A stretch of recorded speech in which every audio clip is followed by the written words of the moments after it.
Good afternoon, or good morning, excuse me. I'm already ready to get through the day. Good morning. It's only Tuesday. Good morning, everyone. Welcome. Thank you for joining us today. Today is Tuesday, September 26, 2023, and we are here for our Administrative Matters meeting in the hearing room on the first floor of our 200 West Oak Street, Larimer County Administrative Services Building. I am Larimer County Commissioner Joey Shad McNally, Chair of the Board of County Commissioners, and I call this meeting to order, and we'll start off with the Pledge of Allegiance. Please stand and join me with the pledge. I pledge allegiance to the flag of the United States of America and to the republic for which it stands, one nation, under God, indivisible, with liberty and justice for all. Thank you all for joining me for the Pledge of Allegiance. And again, I am Larimer County Commissioner Joey Shad McNally chairing this meeting today, and I'm joined by my colleagues, Larimer County Commissioner Kristen Stevens and Larimer County Commissioner John Kafalis. Also helping us and joining us for the meeting this morning is our clerk to the board, Tessa Beatty. Good morning, Tessa. Thank you for your work. Our county manager, Lorenda Volker. Our public affairs director,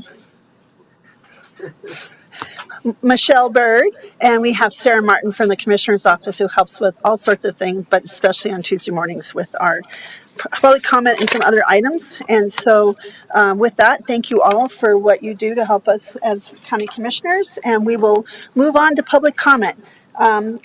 I see that we have a couple of people signed up, Sarah, but not anybody in the room. So I guess we'll go ahead and start with whoever's online and make that first call to Mr. Sarner, and then I will see if there's anyone in the room who would like to make that public comment. Thank you.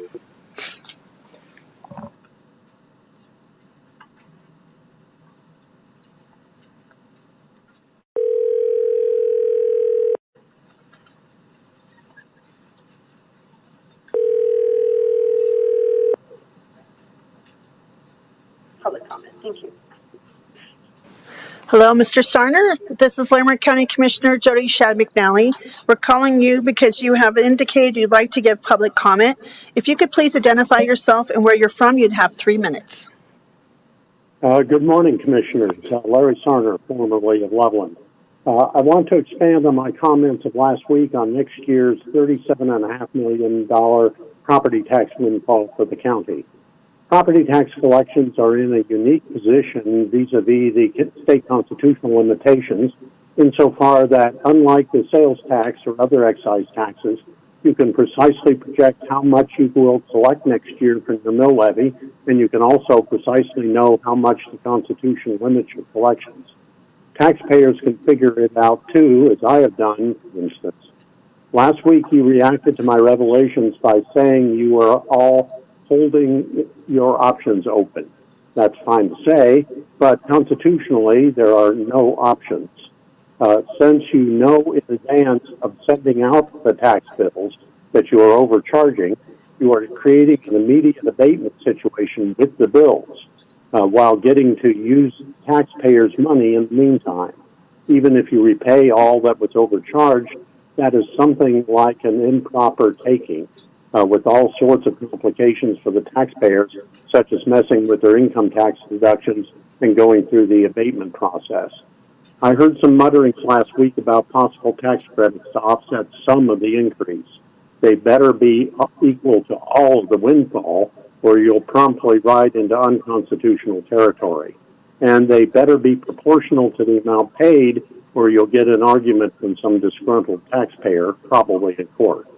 That would be true if there are any kind of strings attached to the credits, and you would have to go through this crediting process every year from now on because the windfall continues yearly forever. Plus, credits accomplish absolutely nothing more than just cutting the mill levy would do. So what's the point? Nothing is a good option to just cutting the mill levy. In this case, about 4 mills, or 18%. Straightforward, fair, uncontroversial, and expected by the Constitution and voters. I advise announcing it as your intention right away. I see no value for anyone from waiting. I do see some value in waiting until after November 7th for your agreement with the developers of Centerra South. You may have been bargaining in good faith, but the guys across the table have not. November's election in Loveland could change everything with Centerra South, which is why the developers are trying to railroad you into an agreement before that happens. You did it before in April, and you should do it again. Namely, suspend the talks until the election in Loveland declares the sentiments of the people there. If the two ballot issues don't pass, the delay of a couple of weeks will make little difference in the course of events. If they do pass, then the need for you to come to any agreement is obviated. The pickleball is in your court. Mr. Sarner, I hate to interrupt you, but you are out of time. If you could please make a closing statement, I would appreciate it. Thank you. Okay, the pickleball is in your court. The people in Loveland are watching. Thank you. Thank you, Mr. Sarner, for your public comment. Sarah, if we could try to call the next person who signed up for public comment, Linda Rosa.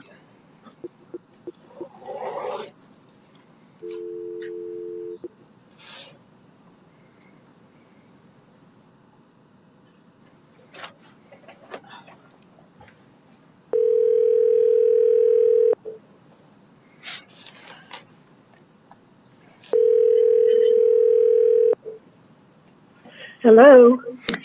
Good morning, Ms. Rosa. This is Larimer County Commissioner Jody Shad McNally, Chair of the Board of County Commissioners. We are calling you because you have indicated you'd like to give public comment. If you could please identify yourself, where you're from, you'd have 3 minutes to give your public comment. Thank you. Thank you. My name is Linda Rosa. I'm a longtime resident of Loveland, Colorado. I'm also a member of the group that put two Loveland initiatives on the November ballot, number 300 and 301. Both pose amendments to our city charter. Number 300 will allow voters to decide on the repeal of tax on groceries. Ballot number 301 would require voter approval anytime our city council wants to create or modify an urban renewal project. We got a record number of signatures in just 2 months, and with a handful of circulators. We probably also did this with record-breaking funding, meaning almost none. We did this with homemade signs, ironing boards, and $3 T-shirts. For the URA petition, we got over 4,000 signatures. Looking at that amount of signatures another way, they constitute an informal survey, but with a very large sample size. And we heard a lot of comments from the public. Now, I need to tell you that it was our policy as circulators not to mention any urban renewal projects by name, but we heard plenty from the public about Centerra South, and it was overwhelmingly negative. So it would seem that this is an issue upon which the Loveland electorate wants a say. There have been 5 other Colorado cities where citizens have taken action on URAs, and they were very successful. In 2015, Littleton passed their URA initiative 60 to 40%. The Loveland initiative borrowed Littleton's ballot language. So did Wheat Ridge, and Windsor abolished their URA 60-40. Eustis abolished their URA 61 to 39%. Steamboat Springs citizens only had to start a petition drive when their city hall capitulated. So all in all, we think there's a fair chance that the Loveland initiative will pass on November 7th. In that case, Loveland petition signers would probably want you to hold off on your decision about TIFs for Centerra South until after the November election. It would be respectful of the petition process and the Loveland voters to merely wait a few weeks and allow the election to determine if the voters will get a say in urban renewal projects. Thank you very much for your time and attention. Thank you, Ms. Rosa, for your public comment. Okay, Sarah, do we have anyone else who is online, or do we received any email public comments? Okay, I will now open it up to anyone in the room who would wish to give public comment. You'd have 3 minutes, and you're welcome to do so. Okay, so now I will close public comment. And we'll move on now to approval of the minutes. Colleagues, did you have, oh, I'm sorry. Did we have a public comment? Oh, I'm sorry, you wanted to comment. I apologize. I thought since I appreciate that, Commissioner Stevens. Would you like to make a comment on the public speakers? Yeah, I would like to make a comment because I think Mr. Sarner,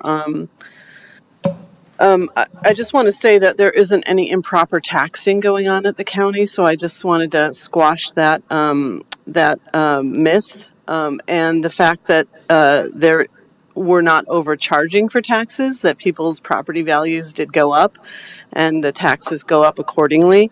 That doesn't mean we want to keep it, and as Mr. Sarner correctly said, we are exploring our options, one of which is a mill levy credit, but we are waiting to see if HH passes because that would lower taxes, and then we probably would not need to do a mill levy credit. But there's nothing illegal about more taxes coming in any given year, and us spending those dollars as we need to provide services for the community, and that's what we use these tax dollars for. Right now, thinking about HH passing looks like possibly cutting services to the community. And as many people know, the services that we offer to the community are really important. Services like child protection, services at the health department, services, driver's license, and all the kind of services that you receive from the county are funded by county tax dollars. They help the people in our county with roads and bridges and safety, safe streets and other things that I think are important to a lot of county residents. So there is no improper taxing going on. I feel like that's a rumor that we need to get rid of, and we are definitely looking at belt tightening, and all departments have been asked to do that, and they have graciously offered us a lot of cuts, which would be not great for our community, honestly, but they've dug into their budgets and really offered us options in that space. But we're not operating in any kind of wasteful way. The county operates very leanly and does great service to the community. And so I just really wanted to say that that's it's just important for us to say we don't think of this as a windfall in any kind of way, and we understand the struggle that people might have to pay their property taxes. So we don't take that lightly, and we want to be respectful about the dollars that we get, but we're not there again. We're just not doing it in any kind of wasteful or illegal way. And so I just wanted to say that. Thank you. Thank you, Commissioner Stevens. Again, my apologies for trying to skip over that part. Commissioner Gonzalez, did you have comments? Thank you, Madam Chair. Good morning and welcome, everyone. I would just add that the reference to HH, this is a ballot measure, Proposition HH, that will be on the November 7th ballot. And I imagine that all the registered voters will be receiving the Blue Book. It's referred to as the Blue Book from the Nonpartisan Legislative Council. And I really encourage folks to look at that carefully, hold on to it, and look at this particular statewide ballot proposal, the pros and cons, the fiscal impact. And as has been stated, it's prudent on our part as far as finalizing the county budget that we see what the outcome is of that election, and we will move forward from there accordingly. And to Linda, thank you, Linda, and Larry, for that matter, for your due diligence for many years. And it is interesting to learn about other communities that have had similar initiatives, municipal initiatives dealing with LoRa, dealing with urban renewal authorities, and who has the authority to allow those to move forward. That's all. Thank you. Thank you, Commissioner. I would just add to your comments and echo your comments. We are not overcharging, as Commissioner Stevens says. We're following state statute, and unfortunately, the assessment area ended on June 2022 when the property values were the highest we've ever seen, and that's where those property values were evaluated, and so that's where the assessment and tax bills are based on for everyone, and so that is, we follow in our process and follow the state statute to the letter. Also, I want to remind everyone that the county is only 20 to 25% of your tax bill, and the rest districts. And if you live in a metro district in the town of City of Loveland, sometimes we're only 15% of that tax bill. So I just want to remind voters of that, and appreciate the public comment and the engagement. And sitting on the Loveland Urban Renewal Authority, I'm very aware of some of those concerns and questions, and I appreciate the data that Ms. Rosa gave us. So with that, we'll just move on from public comment, and I will now talk about the minutes and see if my colleagues had any additions or changes. Okay, so I will ask Commissioner Gonzalez to make that motion, please. Thank you, Madam Chair. I move to approve the minutes for the week of September 18th, 2023. Thank you, Commissioner, for that motion. No further discussion. All those in favor? Aye. Aye. Aye. Great, thank you, 3-0. And now we'll move on to looking at our schedule. Sarah Martin, thank you for helping us navigate that today. Thank you. This is the Commissioner schedule for October 2nd to the 7th, 2023. On Monday, October 2nd, from 1:30 p.m. to 2:30 p.m., there will be a work session with Leslie Ellis, Director of Community Planning, Infrastructure, and Resources, in the Commissioners' Conference Room on the second floor. From 4 p.m. to 5 p.m., the Commissioners will attend a tour of the UC Health Emergency Medical Services headquarters at 701 Automation Drive in Windsor. On Tuesday, October 3rd, from 8 a.m. to 5 p.m., Commissioner Shattuck McNally may attend the Northern Colorado Collaborative for Addiction and Recovery Services, Rethinking Addiction and Recovery Conference at the Embassy Suites by Hilton at 4705 Clydesdale Parkway in Loveland. And from 9 a.m. to 12 p.m., there will be an Administrative Matters meeting in the hearing room on the first floor. On Wednesday, October 4th, from 9 a.m. to 10 a.m., Commissioner Stevens may participate in the virtual House Bill 23-1101 Transportation Planning Regional Study Advisory Committee. From 1 p.m. to 2 p.m., Commissioner Shattuck McNally may participate in the virtual Regional Opioid Abatement Learning Forum. From 6:30 p.m. to 8 p.m., Commissioner Stevens will participate in the virtual North I-25 Coalition meeting. On Thursday, October 5th, from 2 p.m. to 3 p.m., the Commissioners will attend the Heartside Hill groundbreaking event at 6501 Brittany Street in Fort Collins. From 4 p.m. to 5 p.m., Commissioner Koufalis may attend the Neighbor to Neighbor Housing Hub Services Center grand opening event at 1550 Blue Spruce Drive in Fort Collins. From 4:30 p.m. to 5:30 p.m., Commissioner Stevens will attend the U.S. Highway 34 Coalition meeting. It's a hybrid meeting. In person, it'll be at the LaSalle Town Hall at 128 North 2nd Street, LaSalle, or virtually via Zoom. From 6 p.m. to 7:30 p.m., Commissioner Koufalis may attend the Larimer County Dare to Prepare Community Education Program at the Emergency Operations Center at 4872 Endeavor Drive in Johnstown. From 6 p.m. to 8 p.m., Commissioner Stevens will attend the North Front Range Metropolitan Planning Organization Planning Council meeting at 128 North 2nd Street in LaSalle. On Friday, October 6th, from 8:30 a.m. to 9:30 a.m., Commissioner Shattuck McNally will participate in the virtual Forest Health Council Legislative Committee meeting. From 8:30 p.m. to 2:30 p.m., Commissioner Koufalis will attend the State Board of Human Services. It's a hybrid meeting. In person, it'll be at 1575 Sherman Street in Denver or virtually via Zoom. From 9 a.m. to 4 p.m., Commissioners may attend the Colorado Counties, Inc. Legislative Committee and Membership meeting. It's a hybrid meeting. In person, it'll be at Colorado Counties, Inc. office at 800 Grant Street in Denver or virtually via Zoom. From 9:30 a.m. to 12 p.m., Commissioner Stevens will attend the Regional Air Quality Council Board meeting. It's a hybrid meeting. In person, it'll be at 1445 Market Street in Denver or virtually via Zoom. On Saturday, October 7th, from 9 a.m. to 10 a.m., there will be Common Ground with Commissioner Shattuck McNally. The guest topic and location will be announced prior to the meeting. From 9 a.m. to 12 p.m., Commissioner Koufalis will attend the Northern Colorado Down Syndrome Annual Walk at the Boardwalk Community Park at 100 North 5th Street in Windsor.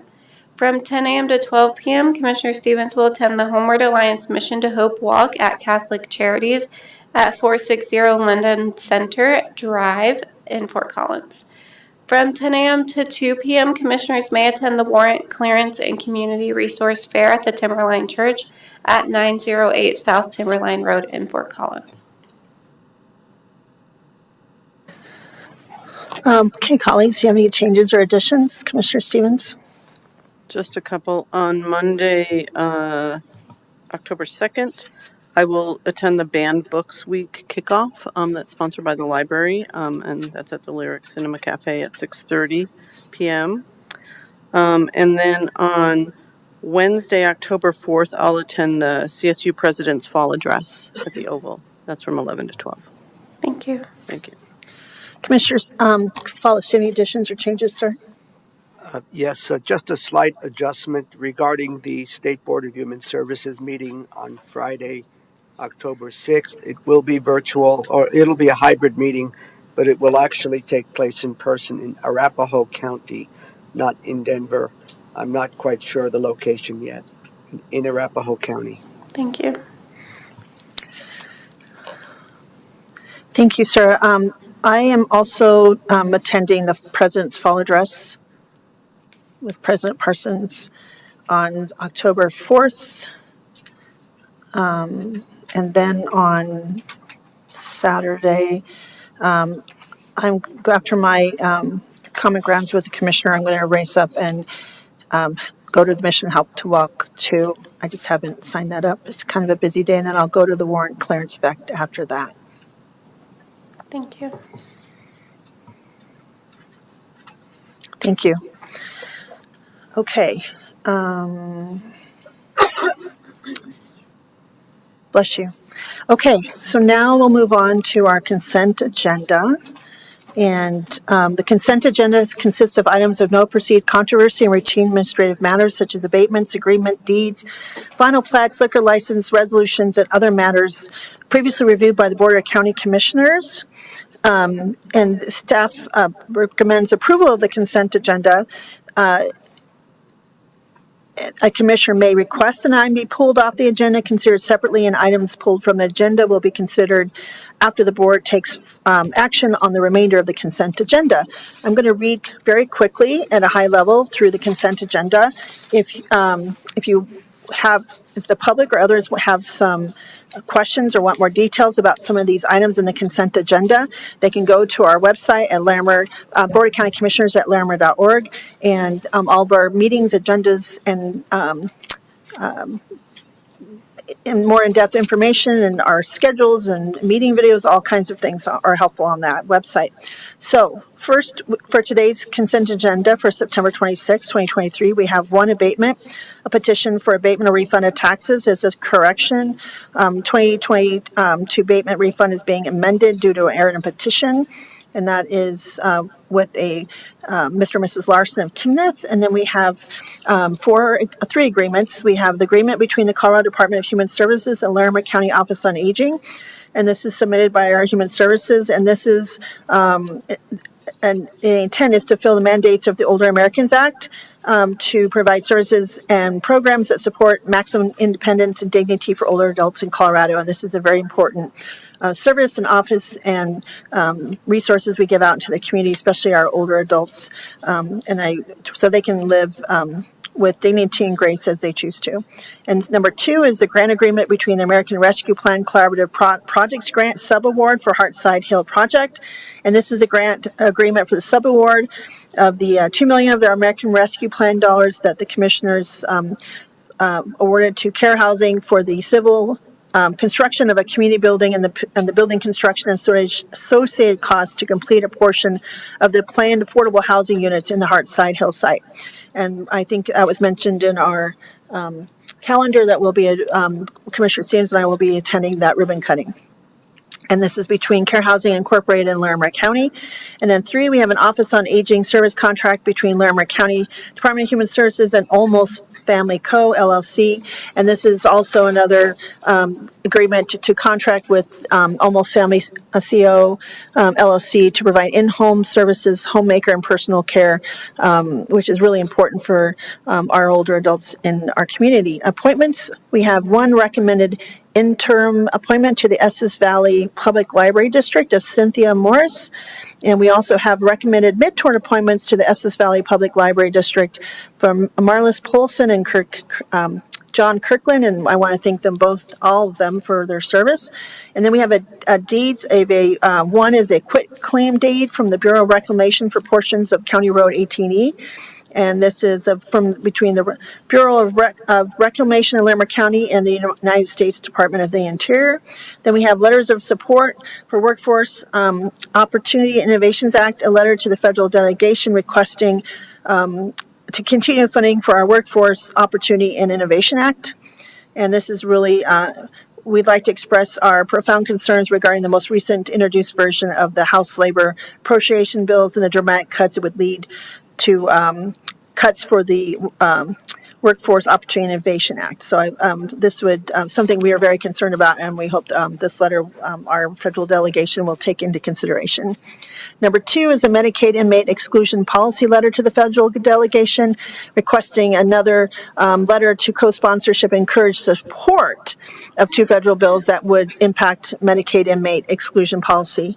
And you can read more about that online. We have a letter of capital project fund grant letters of support for our broadband grant of applications submitted by Mark Fathinger of Information Technology. And this is really important for our support to expand our broadband and connecting folks throughout the rest of the county. And then we have a letter of support for the Wellington Safe Routes to Schools program, grant application reconnecting communities and neighborhoods pilot program. And this is a letter of support regarding the Wellington Safe Routes to School community planning grant application. And we really want to support safety for our students up in that area to get back and forth to school. We have a liquor's license for the Horsetooth Store and Gas LLC, and that is around Horsetooth Reservoir on Shoreline. And we have a couple of miscellaneous, actually 3 miscellaneous items. We have a statement of authority authorizing Jennifer Johnson and Ken Cooper signature authority for purchase of a property for emergency services. We have our CCI priorities voting member delegation, and this was designating myself to cast votes on behalf of the CCI at our legislative priority meeting on October 6th, and designated Commissioner Stevens as the alternate. Then 3, we have Community Services Block Grant Program 2024 through 2026 application and plan, again submitted by Human Services. And this is the service grant, which will Community Services Block Grant funding to provide service payments to individuals meeting eligibility criteria to stabilize their housing needs. And that's really important work that we do in the community. Then we have 3 resolutions. One is a finding of resolutions approving Cloudbreak Energy Partners Solar LLC 1041 permit. We have a Colorado Parks and Wildlife grant resolution for the Larimer County 2024 Priority Trail Stewardship and Maintenance Capacity Support Project submitted by Department of Natural Resources, and that's between Colorado Parks and Wildlife and Larimer County. And then we have a resolution appointing Larimer County Chief Deputy Treasurer and establishing compensation for Mr. Sims. So, colleagues, we have a lot on the consent agenda today. Is there any items you wish to have pulled and considered separately?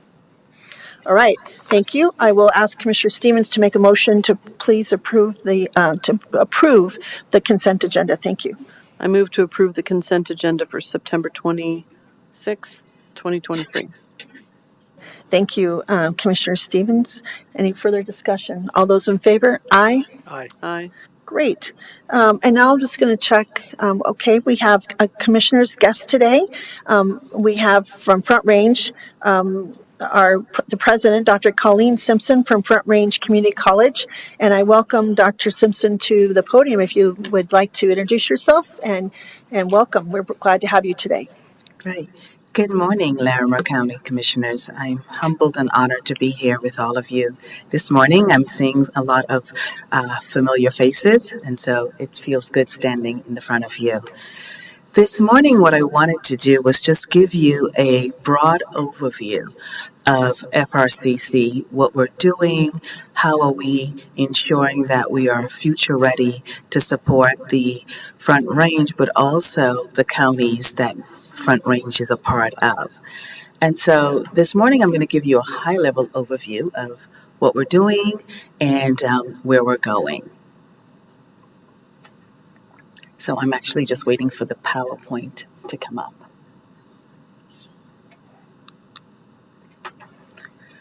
So I don't know how many of you know that I joined Front Range last year, and so I have just served my first year as president and started in August 1st of last year.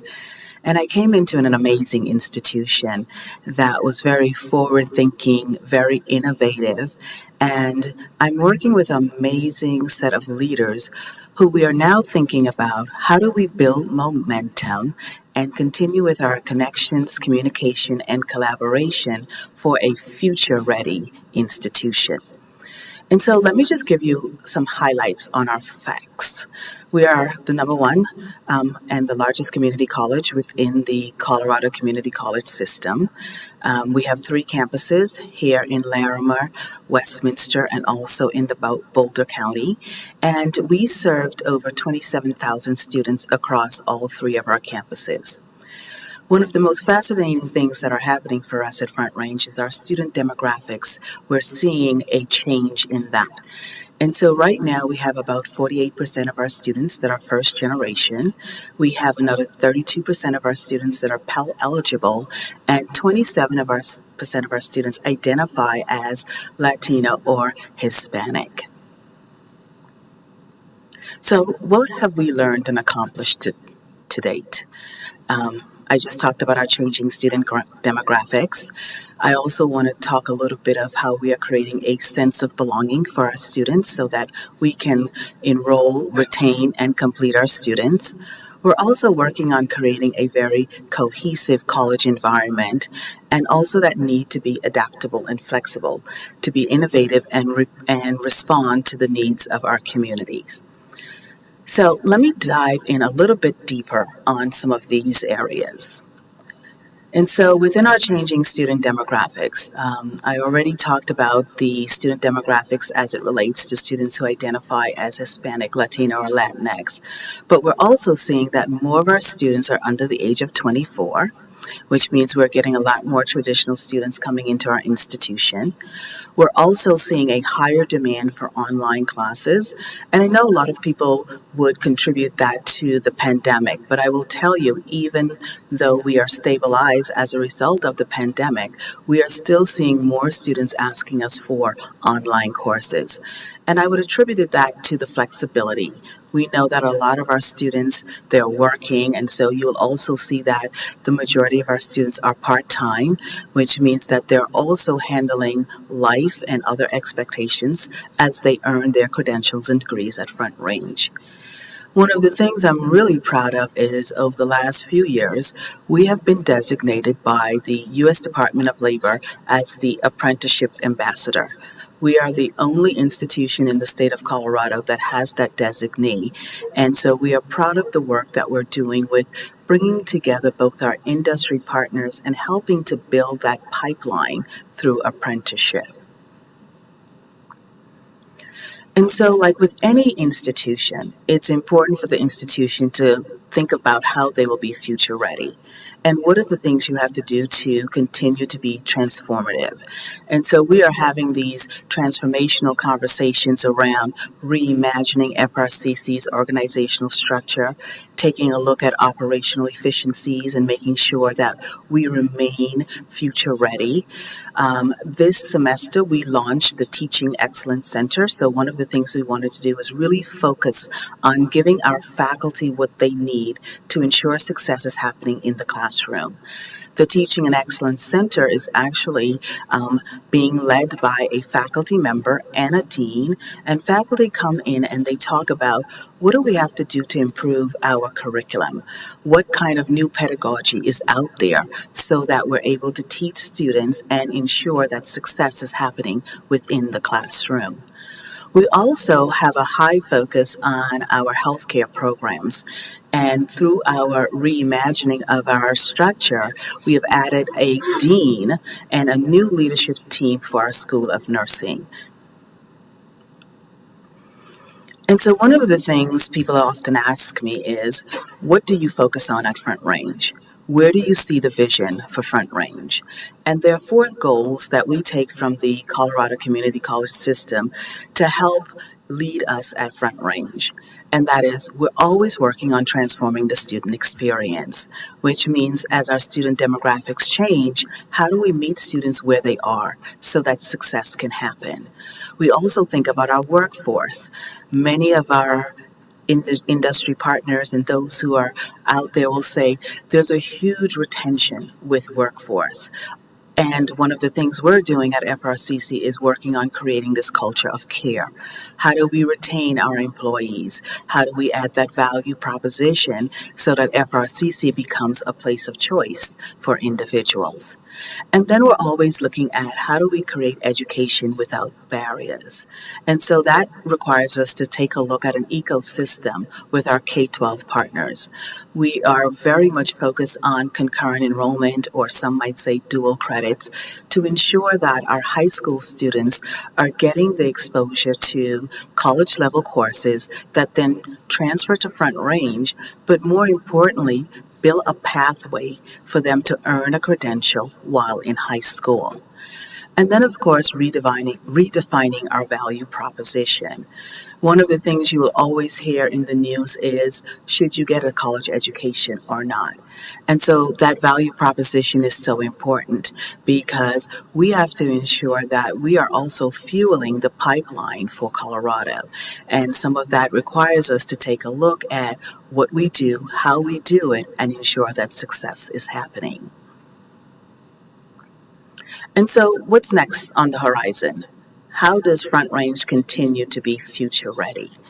And so one of the things we're looking at is, I don't know how many of you are familiar with the new House bill that was just passed in May, and it's called Career Advance Colorado.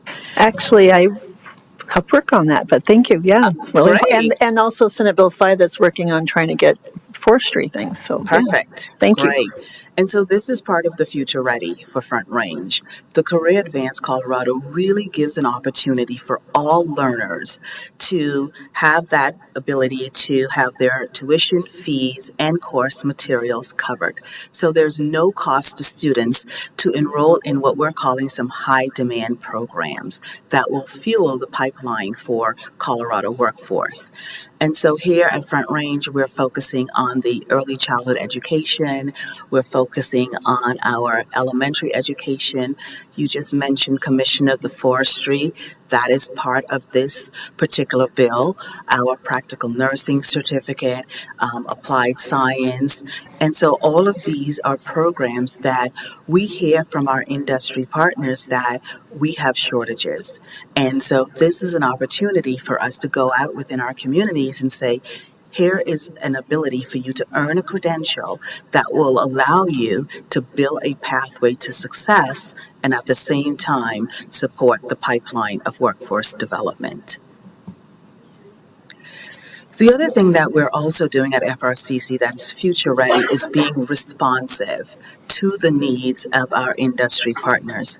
And I'm really proud of the Larimer County community when they came to us and said there's a shortage within the dental hygienist world. And so we've met with dentists within Larimer County. We've also had the opportunity to partner with Delta Dental, who actually gave us a sizable donation for us to reimagine our Gray's Peak and add dental hygiene to our healthcare programs. And so that work is happening right now, and we are excited that our ribbon cutting will be December 1st, so we will be sending out invitations to all of you, the commissioners, because we know that this is a partnership with not only just the college, but also the community in order for this to be effective. And just a little bit of facts around dental hygiene. The median salary is about $97,000. And so when we talk about a community college being agile and able to pivot and be responsive, we are now looking at a path where anyone who completes this program will earn a family sustainable wage. And so that is one of the great things about Front Range Community College. It's about social economic mobility for the learners that are attending here. And then, of course, our partnerships does not stop with just academic programs. Many of you might know that the Larimer Small Business Development Center is actually housed at our Larimer campus. And we're excited to partner with them on the Women's Business Conference that's coming up October 10th. And one of the things that the Small Business Development Center does within this northern Colorado area is it really finds an opportunity for us to nurture new ventures. We are also fostering job creation and also increase business profitability. And so we are happy to have this partnership on our campus because we also know that our community is part of why Front Range is here. And so that's really just a high-level overview of who we are and what we're doing. I've also shared with you a video because nothing is more powerful than hearing directly from our students. If you want to know what fueled myself and the leaders and the faculty and the staff at Front Range is the difference that we're making with our students. So I don't know if we'll get a chance to play it because I know sometimes embedding videos can be difficult. But if we don't, then please, take that opportunity to listen to this video. Great. Thank you. Thank you. We appreciate you being here today and sharing this wonderful information and these exciting opportunities for our communities and our the students who are looking to step in and kind of fill some of these gaps in our workforce. This is really in great partnerships. I'll see if my colleagues have some questions or comments. I'll start with Commissioner Stevens. Yeah, thank you, Dr. Simpson. Thank you so much for being here. And my goodness, you've had a busy year. Yes. All the programs that you've instituted and all the cultural changes that you've made, I think, are really important for the future of the future of our residents and the future of the community college. And I'm a big believer in community colleges. My son is there now. The idea when we talk about value proposition, I think that there is some skepticism sometimes around higher education, but like looking at the salary for dental hygienists is pretty remarkable. So college and training does make a difference in economic outcomes, and helps provide social mobility, and people can build generational wealth and all those good things that we want for everyone in our community. So I appreciate that you're tackling a lot of big issues around belonging and how do you pivot to a different kind of administration and take on new programs as the need arises. And so that's a heavy lift, and you're absolutely the right person for the job. So we're so glad you're in your position.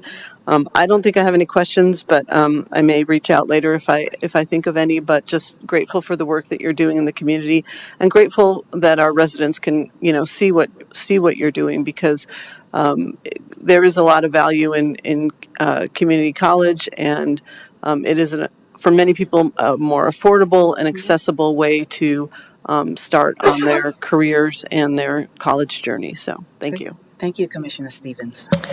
Thank you, Commissioner Stevens. Commissioner Kafals. Yes, thank you, Madam Chair, and thank you, Dr. Colleen Simpson. I have 3 questions and then a quick expression of appreciation. My first question is, can you tell us a little bit about the Front Range Community College Foundation? Okay. Well, I'm happy to say in the audience, I actually have the executive director for Foundation. So if I miss anything, I'm sure she'll keep me honest. One of the things I am proud about our foundation is that they are looking to remove that barrier and ensure that our students are successful financially. And so what they do is they go out and they actually work within our community and raise funds to support our students. There are about 3 main priorities that our foundation board focuses on.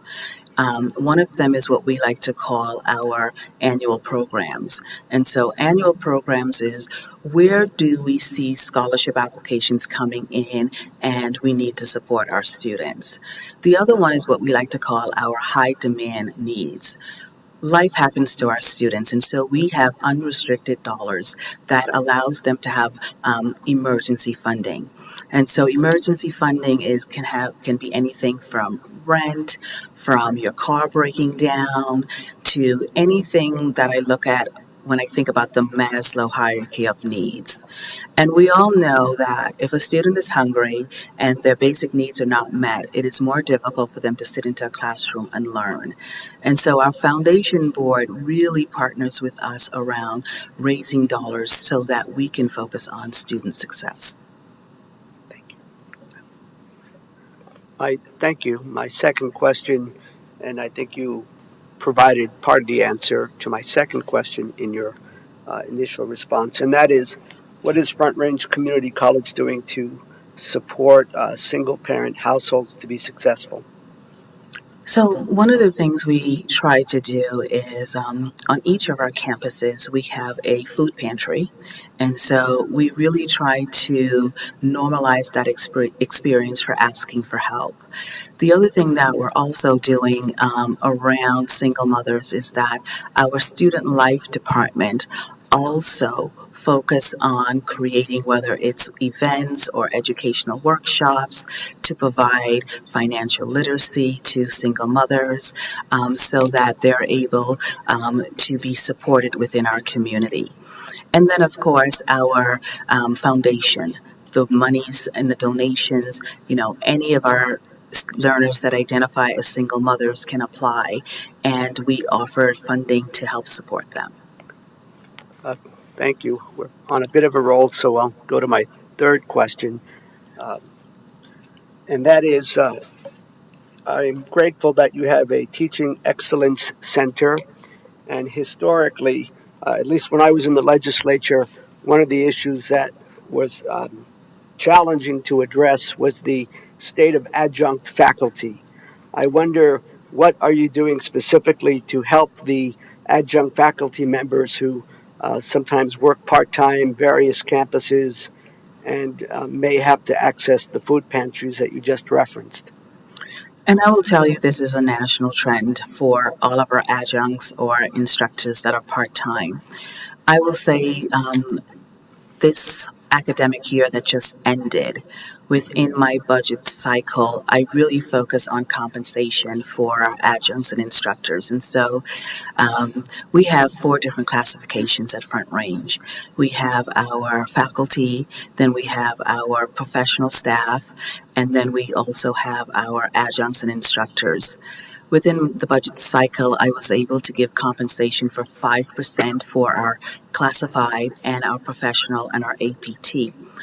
But for our adjuncts and instructors, I was able to work with my chief financial officer, and we gave them a 10%. And so that was our way of really trying to afford that opportunity financially. We know that they're some of the lowest paying individuals within the culture of our institution. And so we're constantly trying to figure out ways to raise that particular threshold for them. As it relates to any kind of unexpected emergencies, our faculty instructors can also apply for our emergency funds. And so our foundation board does not have any restriction that those emergency funds only go to students. And so an instructor can apply, and we will be able to meet their needs as it relates to unexpected emergencies. And the food pantry is also open to them. Thank you very much, Dr. Simpson. I appreciate that. And my hope is that you'll continue to move forward in a systemic way to address some of the issues that face adjunct faculty and instructors. But I do appreciate the answers to my questions. And my comment is one, of course, thank you for all the work that you're doing. It would take too long to highlight particular things that you mentioned. So I'm very grateful for that, and Beryl Durasso with the foundation and others. And I look forward to coming onto campus. If we can't make the December 1st ribbon cutting, hopefully we can. I would really welcome an opportunity to tour the campus. It's been an awfully long time since I've been there. Thank you. Well, duly noted. I'll make sure I work with you and invite the commissioners for a tour. Thanks. Thank you. Thank you, Commissioner. I'll be brief since I know you've been presenting for a while, but I want to thank you for coming today, and thank you, Beryl, for being here as well. It's a delight to see you both, and I appreciate the numbers and all the information that you provided. It is a beautiful campus here at the Harmony campus. It's a very gorgeous building, lots of public art, and a very green campus, I too believe. I think you have some notable green energy and green building standards. So I think that's something to note. So my one question I have is, and I kind of been investigating this, is as you know, forestry and wildfire mitigation, that's been a focus of mine along with lots of other things. But we did Senate Bill 5 on top of the other House bill that you mentioned, and that was great to have these paid internships and really to boost and support getting this workforce so desperately needed across all these different sectors. As I understand, and there's a partnership between maybe CSU and Front Range in some of these areas, and that's my question, because you're so close to CSU and there's such a great collaboration that if they are able to finish the certificate or work on this associate's, there's an ability that they can still do their internships and then in the summer and start on their careers, but also maybe boost into CSU if they want to continue on to a four-year degree. And I think that's happening with the forestry and DNR kind of area, or Department of Natural Resources. And I was wondering if that's partnerships or collaboration that you're seeking with CSU and other universities with other programs in nursing or teaching. And I'm just curious about that, if there's other opportunities. That's a great question. And so I'm really happy to say about a month ago, President Amy Parson and I have been invited, and she invited me with an exclusive opportunity to be a part of what we call the American Talent Initiative. It's a partnership with the Aspen Institute in Washington, D.C., and I'll be working with her on strengthening major community colleges' transfer initiatives. And I'm looking forward to this partnership with President Parson. And we will have a team from CSU, a team from Front Range Community College, and it is our goal to think about where those alignments need to be and how do we strengthen those partnerships. And so that is going to be kicking off this fall. And so it's very timely that you're asking that question. Well, that's really exciting news. I didn't know about that, but I knew about some of these other opportunities. It's hot off the press. That's wonderful. Well, I'm glad I asked that question then. That's exciting. Well, congratulations. I look forward to learning more. And, you know, I could talk a lot about some of the positive things. You know, I've had friends and family members who have been students off and on at Front Range, and I know they always have felt welcomed and have that belonging. I appreciate all the programs to support students and faculty. I think that's so important, and we seem to hear more and more about that in our community, about nonprofits needing help, community members needing that extra help, whether it's housing or food insecurity. And so I think that's really important that we're recognizing students are really also facing a lot of food insecurity, and I think that's important. I think that one other thing I just want to say, I think you have Front Range Community College has a proven track record, a very strong track record of kind of transforming lives and helping boost people into careers that provide, as Commissioner Stevens said, economic success, but also kind of a purpose or something exciting to kind of, you know, add to their lives and have a career path. And I think empowering students and faculty, kind of setting them up for success, it sounds like you're doing a lot to expand and evolve the university to support those pathways and those endeavors. And I just think that with this changing economy and changing kind of how students are learning or embracing or kind of involved in their education, and you're trying to meet students where they're at. I think that's what I'm hearing is you're trying to meet students where they're at.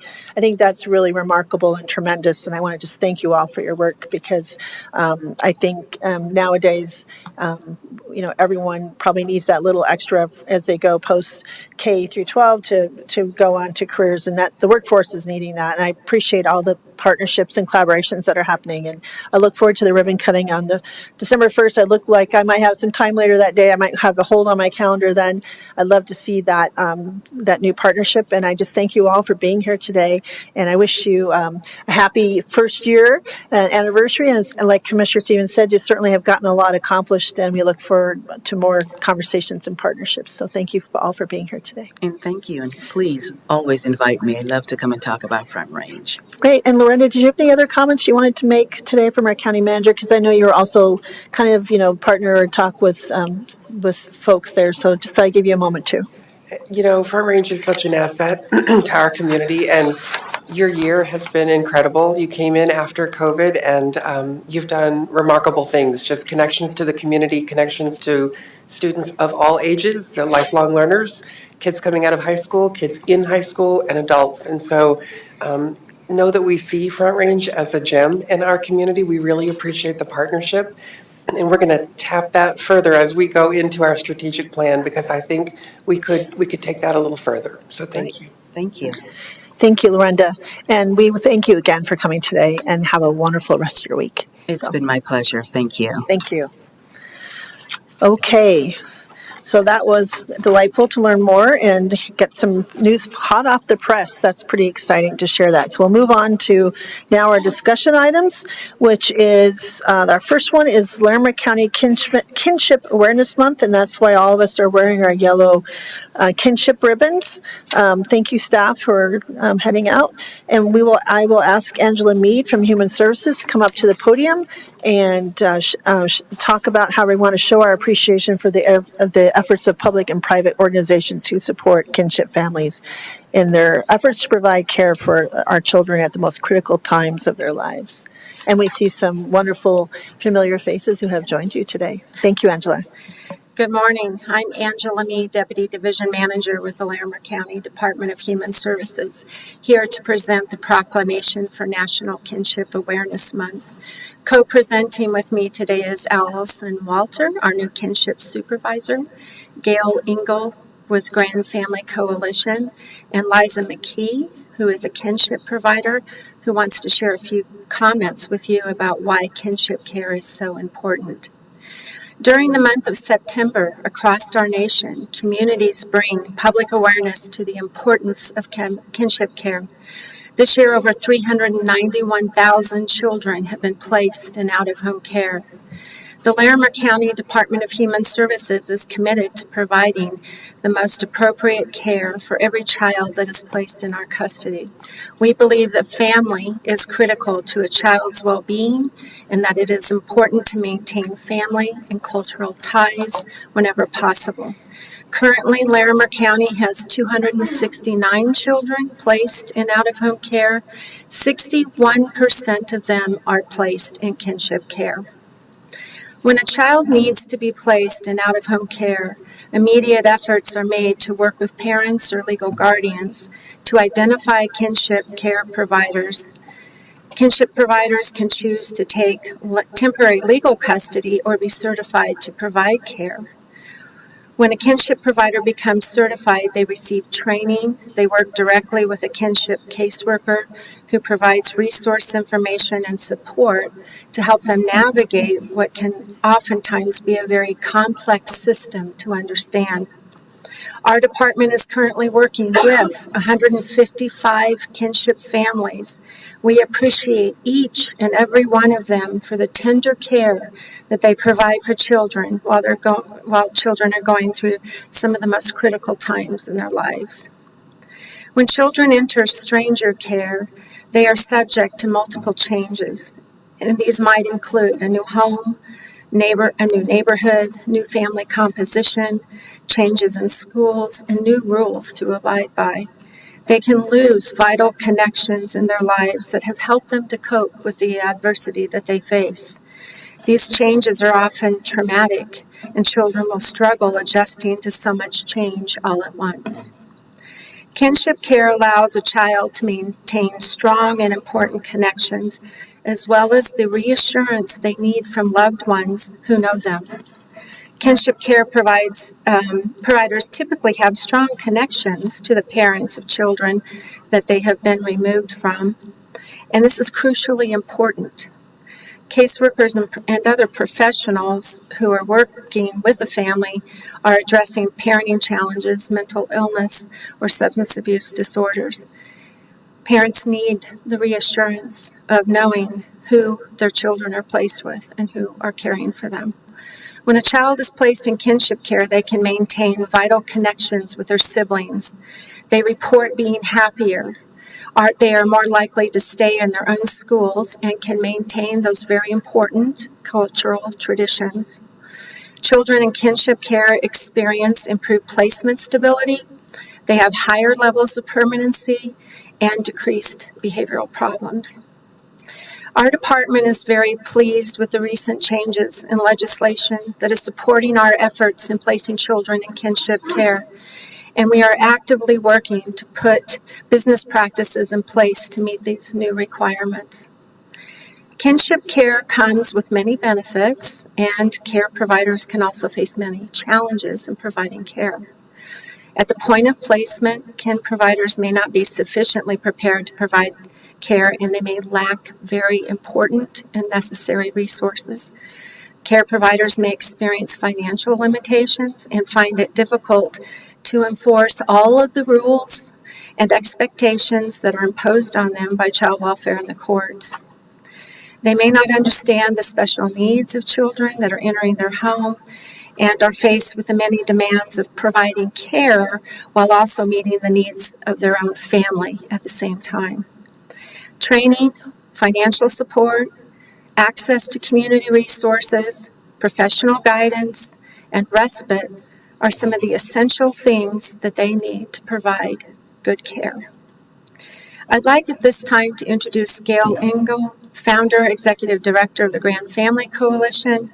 She has lived experience as a kinship provider and has been a fierce advocate on a local, state, and national level regarding kinship care. She will talk for a few minutes and then turn the mic over to Allison Walter, who would like to share a few things and then introduce our special guest. Okay. Thank you, Angela, and welcome, Gail. It's so wonderful to see you again. It's wonderful to see all of you again also. Commissioner Kafalis, Shattuck, McNally, and Stevens, I'm proud to be here today again to share with you. I have been raising my grandson with special needs for almost 17 years. Never have I been involved with the child welfare system. I have had to seek out resources to meet his needs and my husband's and I's, which has become more and more of a challenge year after year. I will add that I have drained through my retirement and may not have enough funds to live past the age of 80. Raising a child at age 68 and having to advocate for his needs has been detrimental on my health. In 2015, after hitting many roadblocks and searching out resources and peer support of others like me, I found the nonprofit organization Grand Family Coalition. Our mission is to create a community of grand families and other relative kinship caregivers where grand families and services connect. I am a firm believer that families should support each other through the tough times, that parents deserve every opportunity to be good parents, that family is stronger together also believe that our community should be able to support families in recovery from hardships when they arise and invest in children as they are our future. Our organization has provided services for over 700 caregivers and children in their care over the last 10 years. Many of which of these children were placed with them through child welfare, and many who still serve today.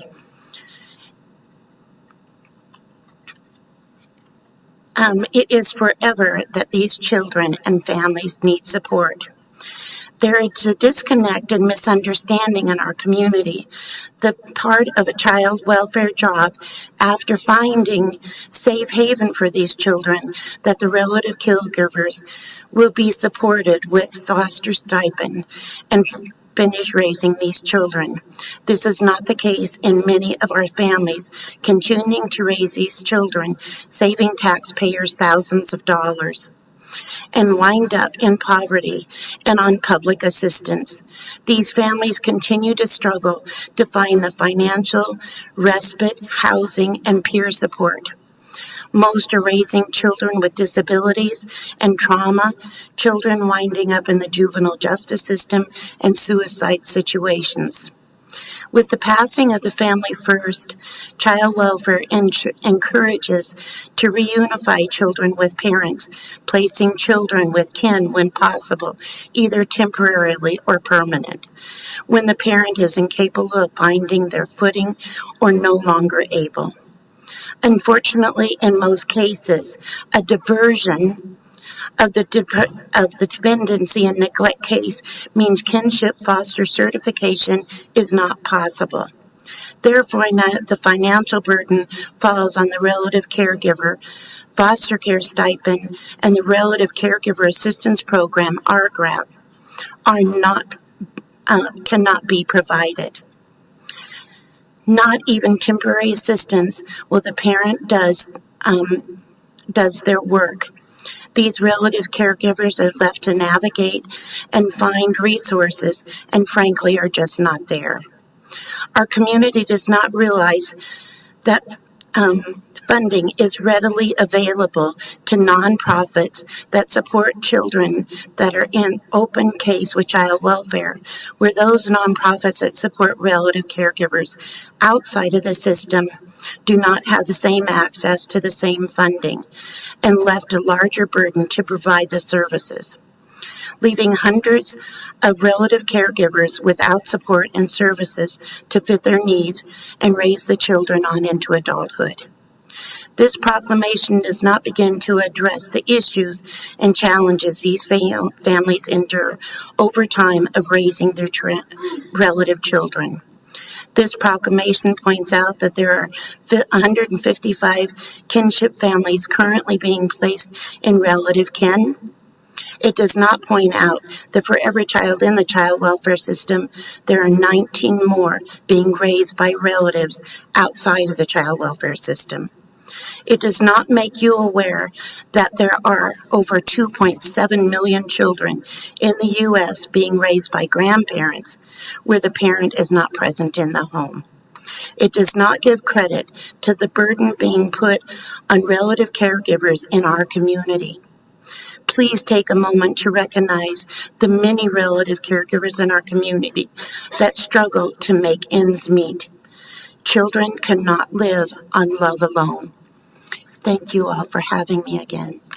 I will turn it now over to Allison Walters. Well, I am proud to say she is not only a community partner and also a very dear friend to me. Thank you. Thank you, Gail. Welcome, Allison. Good morning. I am really excited to be here and to speak to you all this morning. I just have a few things to share, which is really hard to follow up on Gail. I just wanted to share a little bit about our kinship work at Human Services and specifically the kinship team and also our family search and engagement team. A little bit about our family search and engagement team is that when children come to the attention of the department, our family search and engagement team work with our human services caseworkers and staff to help find family members who can come forward and support the children and the family during their involvement with child welfare. And then our kinship caseworkers work with the kinship families when they step forward and say they will care for the child while the parents work with the department. And I wanted to just take a moment to recognize some of my team who's here today, and I wanted to ask them to stand, please. Staff team, some of our kinship caseworkers. Thank you, guys. Just wanted to recognize their great work and really happy and fortunate to have joined a fantastic team of people who care deeply for the families that step up to care for children. And so next, I want to introduce a really amazing kinship provider. Her name is Liza McKee. And Liza, thanks so much for sharing your story today. Thank you. Welcome, Liza. Good morning, Commissioners. I'm very grateful to be here today. I am actually an employee of Larimer County. I work in alternative sentencing department, and I'm grateful to be there as well. So to start off, I am the oldest of 3 children, and I was raised in a single parent household. And so growing up, I had to take care of my siblings and step up at the age of 9 and continuing now to the age of 27 as of tomorrow. But I am grateful for the position that God has put me in. Most of my childhood was in an unstable environment, and over the years, through other supports of family members and people in the community, I have overcome that, and I am grateful for those supports, as I was also a graduate of Front Range University, and I had transferred to the University of Northern Colorado and got my bachelor's degree, and that was a great experience for me. And so through this experience, I had been put in a position to raise my brother, Savion, and he is 14 years old.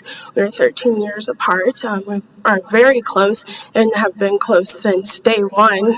And it has been challenging, as I am a young adult and I have no children and have just started my career in the county in ASD.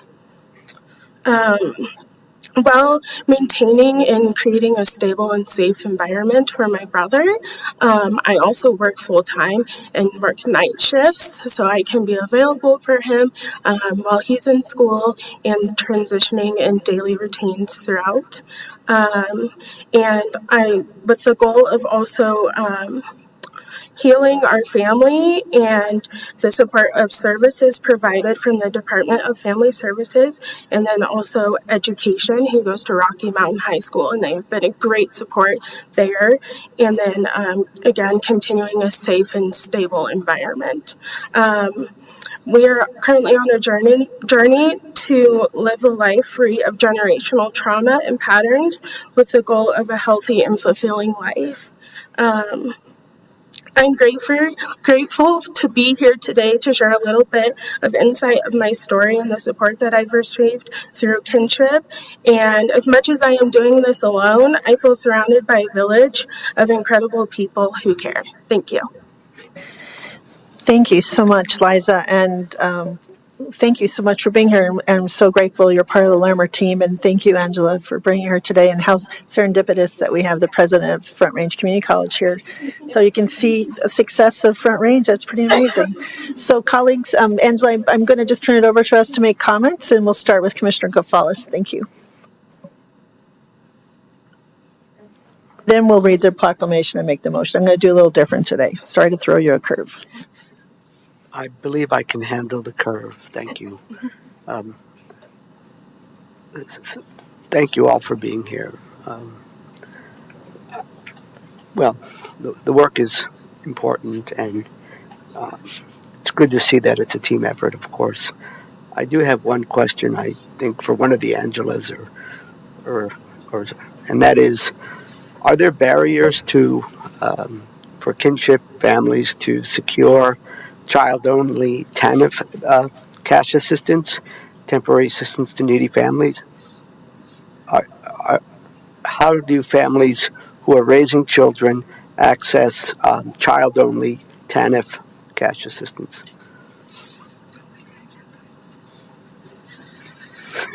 There are some barriers. One of the most common barriers that I've noticed in my work with kinship families is that when a family applies, they are asked to comply with child support enforcement. And oftentimes, relatives, maybe grandparents specifically, worry about a child support action being pursued against maybe their adult child who is struggling to get their life together to be able to parent, and relatives often don't want to comply with that component, and as a result that leads them to not apply. I see that as one of the most common situations. Thank you, Angela. That's very interesting and helpful and very specific. And in the interest of time, won't be able to have a dialogue on that, but I will follow up with at least one person that I believe is sitting in the back row there.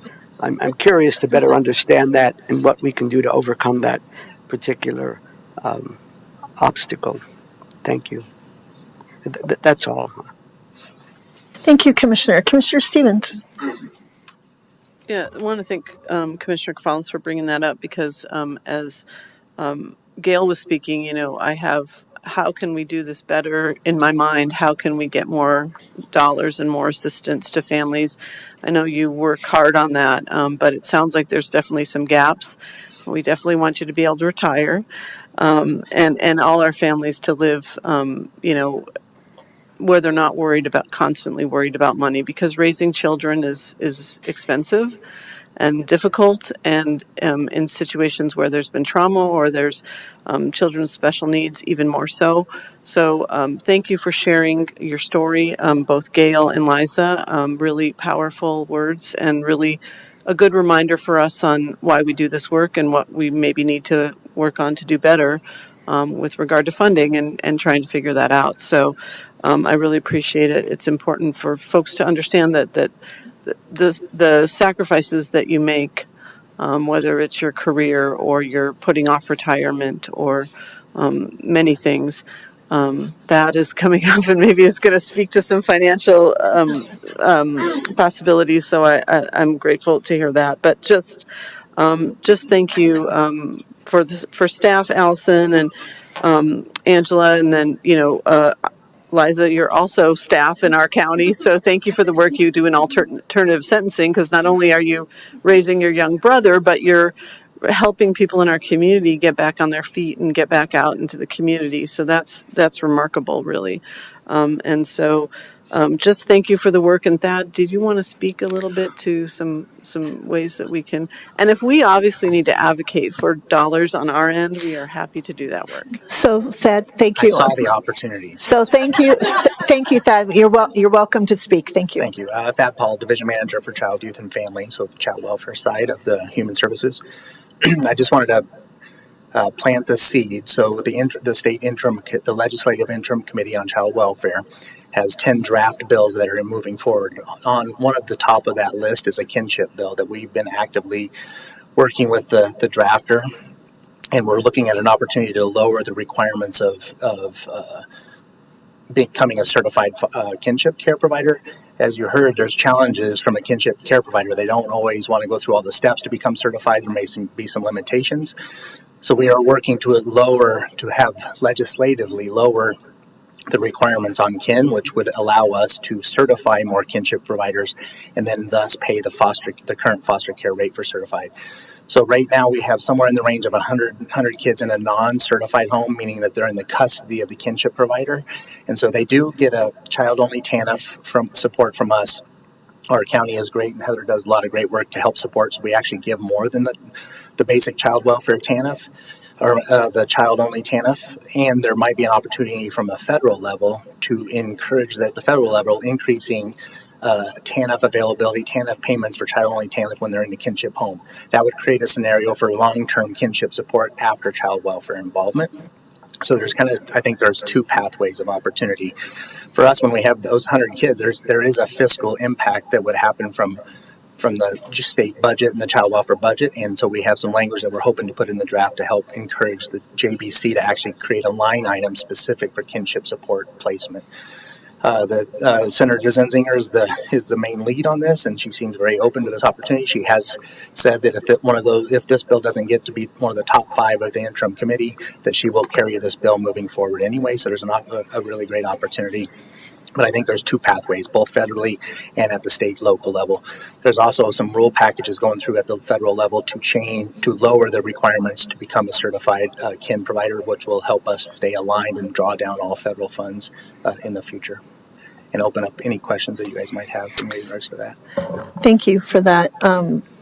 would love to have some talking points on both of that, so we can talk to our federal delegation, as well as, I'm working on some bills now with some other interim committees, but I've been talking to some of those folks. It'd be great to plant some seeds. Thank you. Commissioner Stevens, did you have other comments or questions? No, just really want to thank that for coming up. And it looks like there might be help on the horizon. So I think that that's really good news. And we will certainly, as Commissioner Shattuck McNally said, help advocate for those bills. I think Commissioner Kafalis might be really familiar with some of the stuff that's going on with that interim committee. So hopefully help is out there. And thank you for making us aware of some of the challenges you face. There are both financial and other challenges that you face. So thank you. Thanks. That's all I have. Thank you. Do you have any questions, Commissioner? Did you have another question, Commissioner? I was going to ask one too, but go ahead. I just would like to further plant the seed for follow-up discussion on these two paths of opportunity. I'm mindful of the time, and I'm also curious that regarding the child support matter that was brought up as a challenge, whether or not the pass-through legislation that works as an incentive if that would apply to kinship, grandparents. Yeah, and you don't have to answer that now. Well, Heather when you mentioned the question about the child support, recently through the state process, normally when you place a child into foster care, we intercept child support. In essence, what happens, it's federally required. The feds lowered that we do not have to do that in regards to a kinship setting. So Heather is going to explore opportunities to see if that change there allows us some flexibility locally to not have to pursue child support for kinship options. So, thank you. Yeah. Thank you.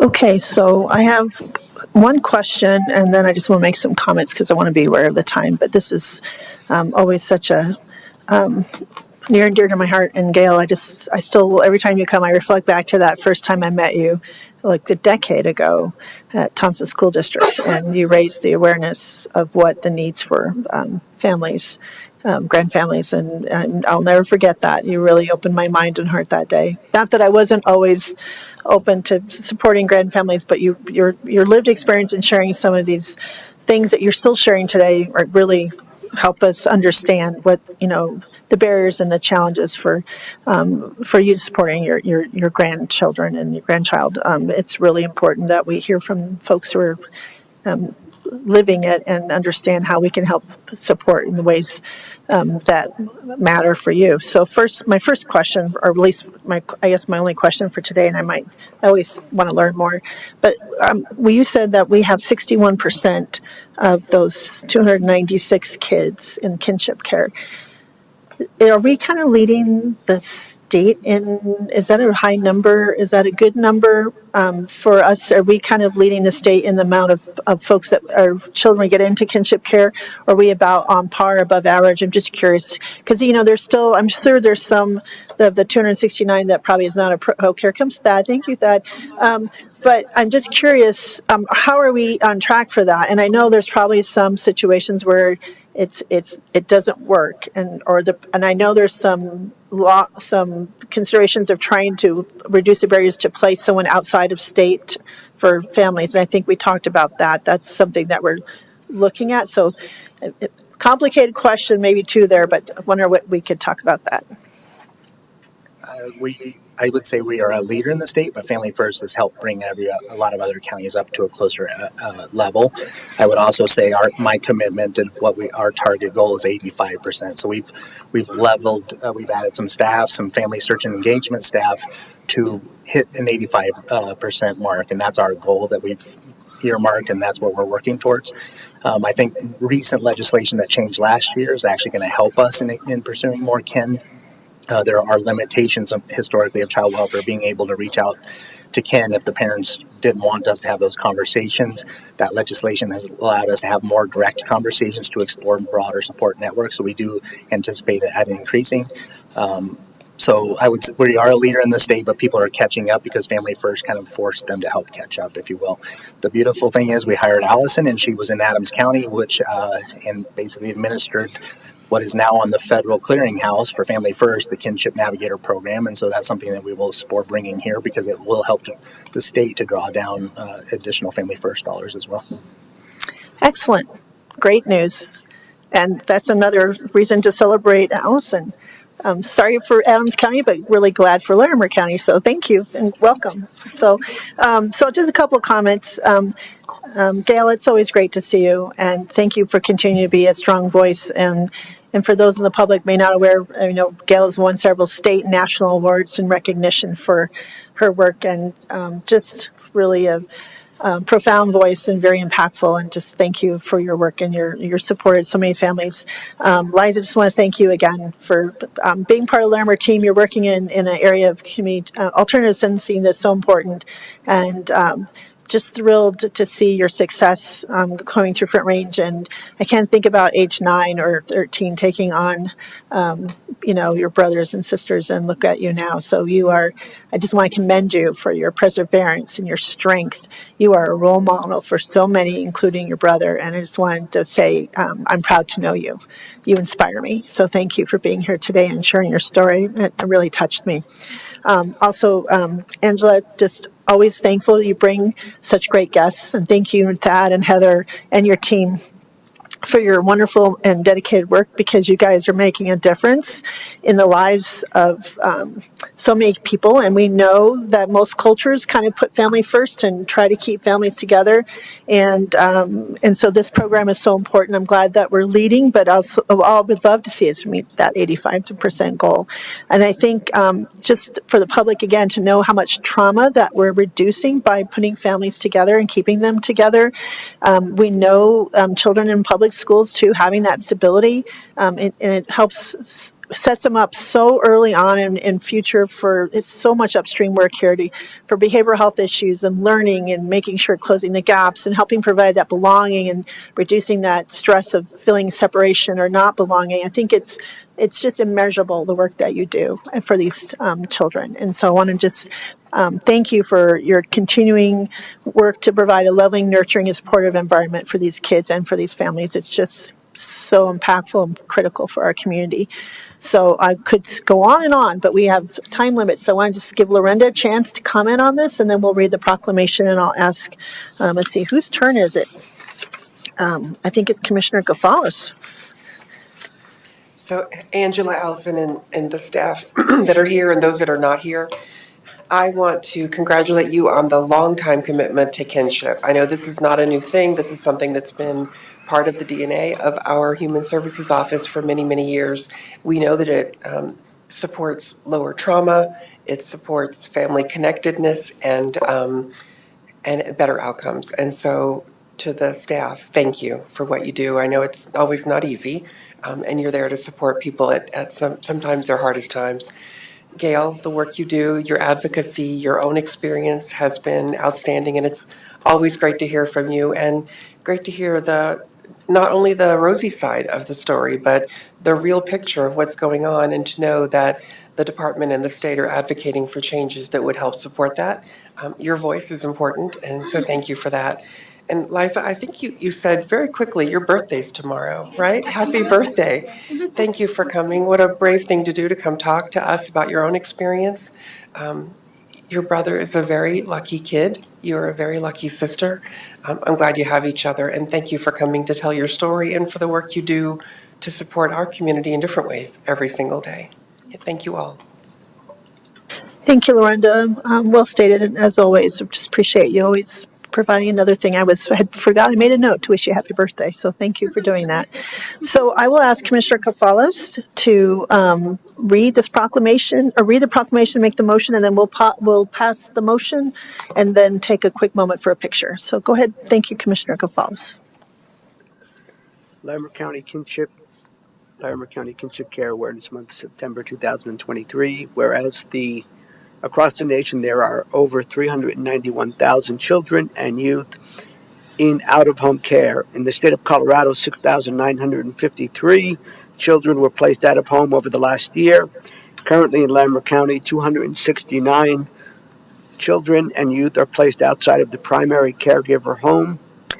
Whereas Larimer County values the importance of family to children who have been impacted by adversity and is committed to ensuring they are placed in family-like settings when they must be separated temporarily from their parents. Currently, Larimer County has 166 of the children in out-of-home care placed in kinship care with 155 kinship families. Whereas when children enter out-of-home care, kinship care provides them the opportunity to live in a loving, nurturing, supportive, and safe home environment while remaining connected to their family, community, and cultural heritage. Whereas research has proven that placing children in the care of relatives or kin reduces the trauma of family separation and helps them to maintain a sense of family belonging and identity. Whereas sustained connections between children placed in out-of-home care with their family are more likely to achieve timely permanency. Whereas Larimer County recognizes and appreciates the efforts of public and private organizations who support kinship families in their efforts to provide care for children at the most critical times of their lives. These efforts are necessary for children to learn, grow, and remain resilient.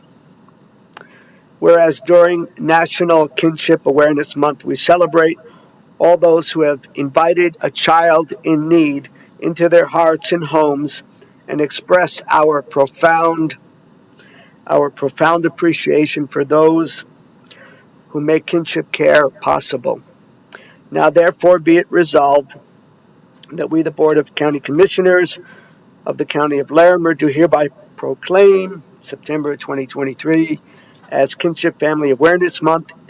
In Larimer County, we urge all citizens, all residents to engage in activities that strengthen families and communities and provide the optimal environment for children to learn, grow, and thrive. Dated today, 26th day of September, I believe it's 2023. The motion. I move to approve the proclamation declaring September 2023 as Larimer County Kinship Care Awareness Month. Thank you, Commissioner, for reading that motion, reading the proclamation and making that motion. Any further discussion? All those in favor? Aye. Aye. Great. Thank you all. We'll take a brief moment for those watching online. We're going to take a photo and hand the proclamation, and we ask for you just to be patient as we go off air just for a moment. Thank you.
Welcome back, everyone. Thank you for giving us a moment to pause as we celebrate declaring September 2023 as Larimer County Kinship Care Awareness Month. Now I will ask Josh Fudge, our Director of Performance, Budget, and Strategy, to come and do a report on a grant project implemented by the Town of Berthoud, funded by the Larimer County Immediate Needs Grant Program. So Josh, this is really kind of something unique, and I'm looking forward to you presenting on this. Thank you. Thank you, Commissioner. Josh Fudge, Director of Performance, Budget, and Strategy. Continuing our series of presentations on immediate needs grants. One of the categories eligible under the state and local fiscal recovery funds was infrastructure, specifically related to, drinking water, especially as you can imagine. Drinking water has a critical role in public health.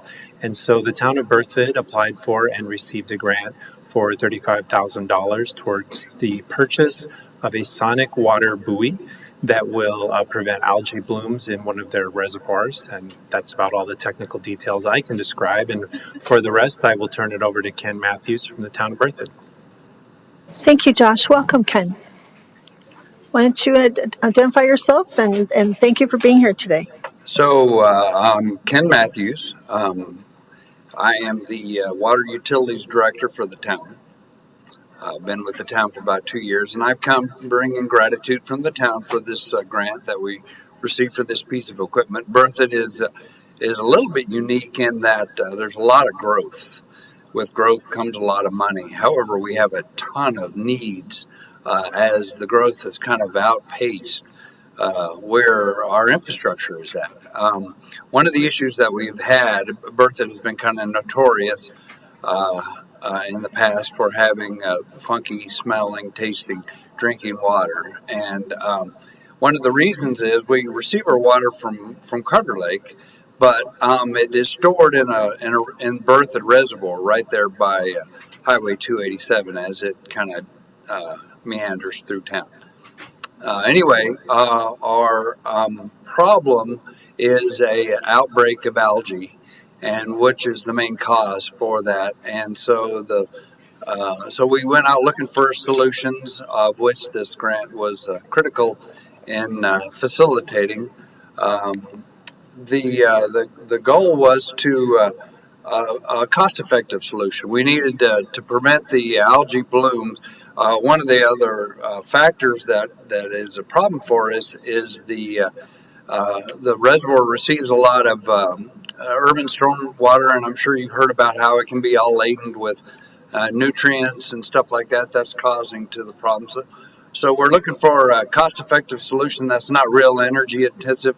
A lot of communities will mix, and you'll see these fountains going off in these ponds, highly energy intensive, or they're throwing a lot of chemical out there. That's not real sustainable. So we were looking for a cost-effective, sustainable solution that would control this algae long term. So next slide. So what we came up with is an ultrasonic treatment. This is a device that's deployed out on the reservoir that blasts ultrasonic waves down into the reservoir. And what that does to the algae is it breaks down the cell structure such that it sinks. It can't stay buoyant. I mean, you can picture some of these kind of blighted ponds and small lakes where it's just kind of covered on the surface. Well, this allows the algae to sink, and therefore it loses light and nutrients that it needs to live. And so then it just decays and dies. The unit is all self-contained. Like I said, it's solar powered, no moving parts. It's got instrumentation on there that monitors water quality and such. And the unit itself was a little over $80,000 total. And so the $35,000 we received from the county was instrumental because it wasn't a budgeted item. It was an item that I knew when I came on board that we needed to do immediately to get a handle on this. There's a good picture there of the the buoy, and basically as that floats on the river, it's being deployed. That's Berthoud Reservoir is being deployed in there, and that berm that you see behind it is the separator between the east cell and the west cell of our reservoir. So the east cell, closest to us on this picture, is where we pull our drinking water from, and then that goes directly into the water plant. So the next picture is the buoy deployed in the reservoir and humming away, destroying algae as we speak. One of the fun additional aspects to this project was our community outreach person thought it would be fun to have a naming contest for this to get a little bit of buzz and excitement. So we on Facebook, all elementary age children could come up with a name. And then the next picture is our winner of this. And this is Georgia Hill. She's in, I think, 4th grade, I believe. And her idea was to name it David Bowie, and which was close to my heart as a Bowie fan. Anyway, and that's the Board of Trustees behind there with her, and she received a proclamation and appropriate photos taken. That's evidently a fun thing to do. So anyway, that's it for that. Unless you guys have questions on that, again, appreciate the opportunity to put this into action for the town. Thank you so much for being here, Ken. I appreciate. I drove by the other day and saw that, and it's just now making. Oh, that's what that is. So, I will see if my colleagues have questions. Then I had one question for you, Commissioner Stevens. So when you were explaining how it works, it did you say it sinks the algae sinks because of it? Is that okay? Yeah. So the ultrasound breaks down, but not obliterates. It's not like a violent interaction. It breaks down the cell structure so it can't stay buoyant anymore. The other thing that it does is the subtle breakdown doesn't, so the toxins stay contained in the cell structure, and they sink to the bottom of the reservoir and then are decomposed and are taken out of commission without releasing, blue-green algae toxins and stuff like that. Well, thank you for explaining that. That's pretty remarkable technology, and I'm glad you're Wish I would have thought of it. Yeah, exactly.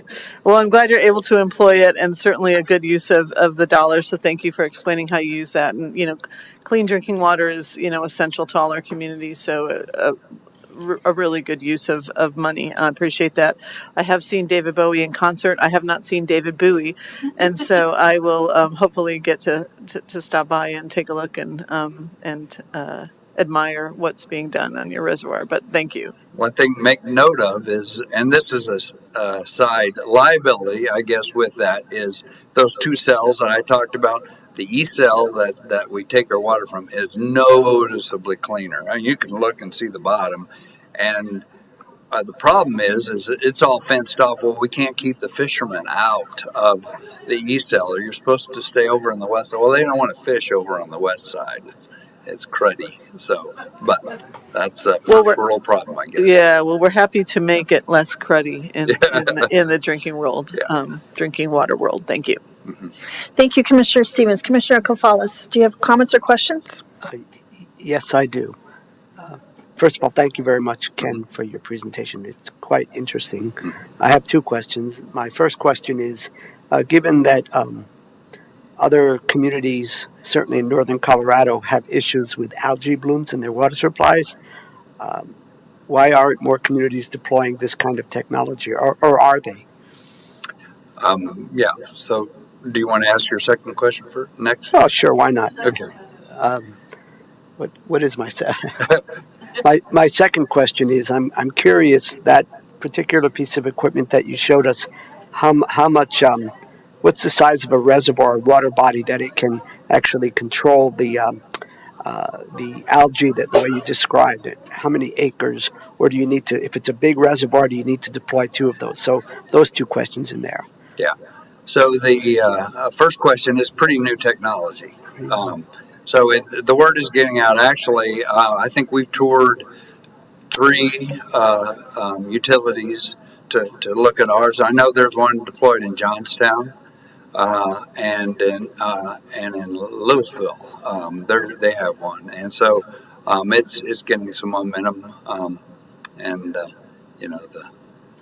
The sales force is out there and pushing it, and so it'll just take its time. Typically, those things need a lot of data behind them, and so this will be helpful for that. The size of that, this was kind of the small size. However, this unit that we purchased could serve, if I recall correctly, over a 80-acre reservoir, 8 surface acres. And so what we are looking to do now is possibly purchase another one for the west side and control the algae over there. And it would be a little bit larger, but not much.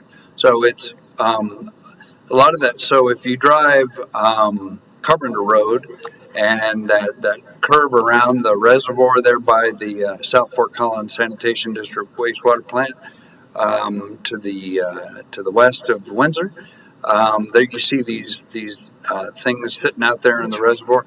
Those are mixers, and their zone around them is much more limited. That each one of those may be able to mix just a few acres of surface area, and this is much more expansive in its ability to treat. Again, thank you very much for your presentation, for answering our questions, and I imagine we all agree that if we can contribute to making the water less cruddy, that is a good thing. That's what we want. Thank you, Commissioner. I had just a quick question. This is really important about drinking water, and I didn't realize that only one side of that reservoir, the Sally called it, was for the drinking water. On the other side sounds more like for recreation, I'm thinking. Mm-hmm. But it sounds like the other ones are trying to maybe adopt 2 recreation areas.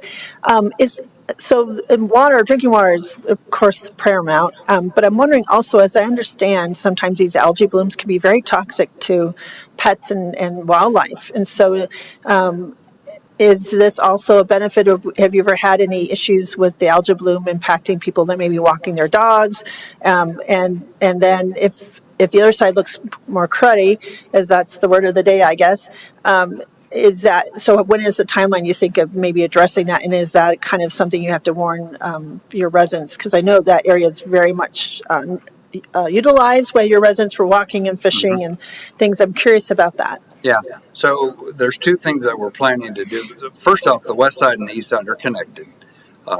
We have gates, so the primary function of the reservoirs is storage of water. We can store a little over 1,000 acre-feet of water in the reservoir. We do want, it's my goal to have clean water and a healthy reservoir on both cells. There was some improvements made to the area. I wouldn't go so far as to say improvements. There was infrastructure that was constructed that piped urban storm drainage off the roads and irrigated lawns and stuff like that into the reservoir. This is the main cause of the problem. We have a project in place now where we're going to intercept that stormwater and send it in a different direction. That will be a huge benefit. Likely what we'll do is we'll do that project and see if that solves the problem. And if it doesn't, then we'll deploy another one of these buoys over there. The situation with the existing water quality and where it's at with respect to toxicity, we're well below a point where there would be a blue-green algae outbreak that we'd have to warn residents to keep livestock and stuff out of it. But that does happen. And we will test there's a couple of constituents that we routinely test and if they start to get up to high levels, then we'll take some extreme actions. But we're not any close to that at this point. That's great news, and I'm glad to hear that. I know you guys have been monitoring that spot quite a bit. I know it's problems in other parts of the country, but that's great news. And it's interesting. You're literally trying to get upstream to kind of help help the other side. So that's very curious. And I have to just comment. I still drive by the biking I don't know if it's BMX, but the biking course. Yeah, bike park. I think that's so unique and so remarkable for our county. I think that's the only one in the county, right? I think so. Yeah, it's pretty. And that's right in the same area, if I understand. It's kind of near. So it's just a very unique area, and I have to tell Safer, it's you guys are growing, but certainly, trying to be innovative like this, and I think that's pretty cool. So thanks for being here today. Yeah, and that's been well received. Yeah, thank you for the opportunity for us to partner with you. And I'm glad that, and Josh, thank you, and Josh and staff and Laura for these needs grant that we were able to get them through all parts of the county. And I think this is really remarkable that this is really impacting drinking water. Lorinda, did you want to add anything? I think I'd just like to say that these state and local fiscal recovery funds were intended for lots of uses, and one of the called out uses was water quality. And so it's great to highlight that this partnership happened because not all of these funds were used to support local 501c3s or other services that provided COVID-related direct services, but these were more infrastructure.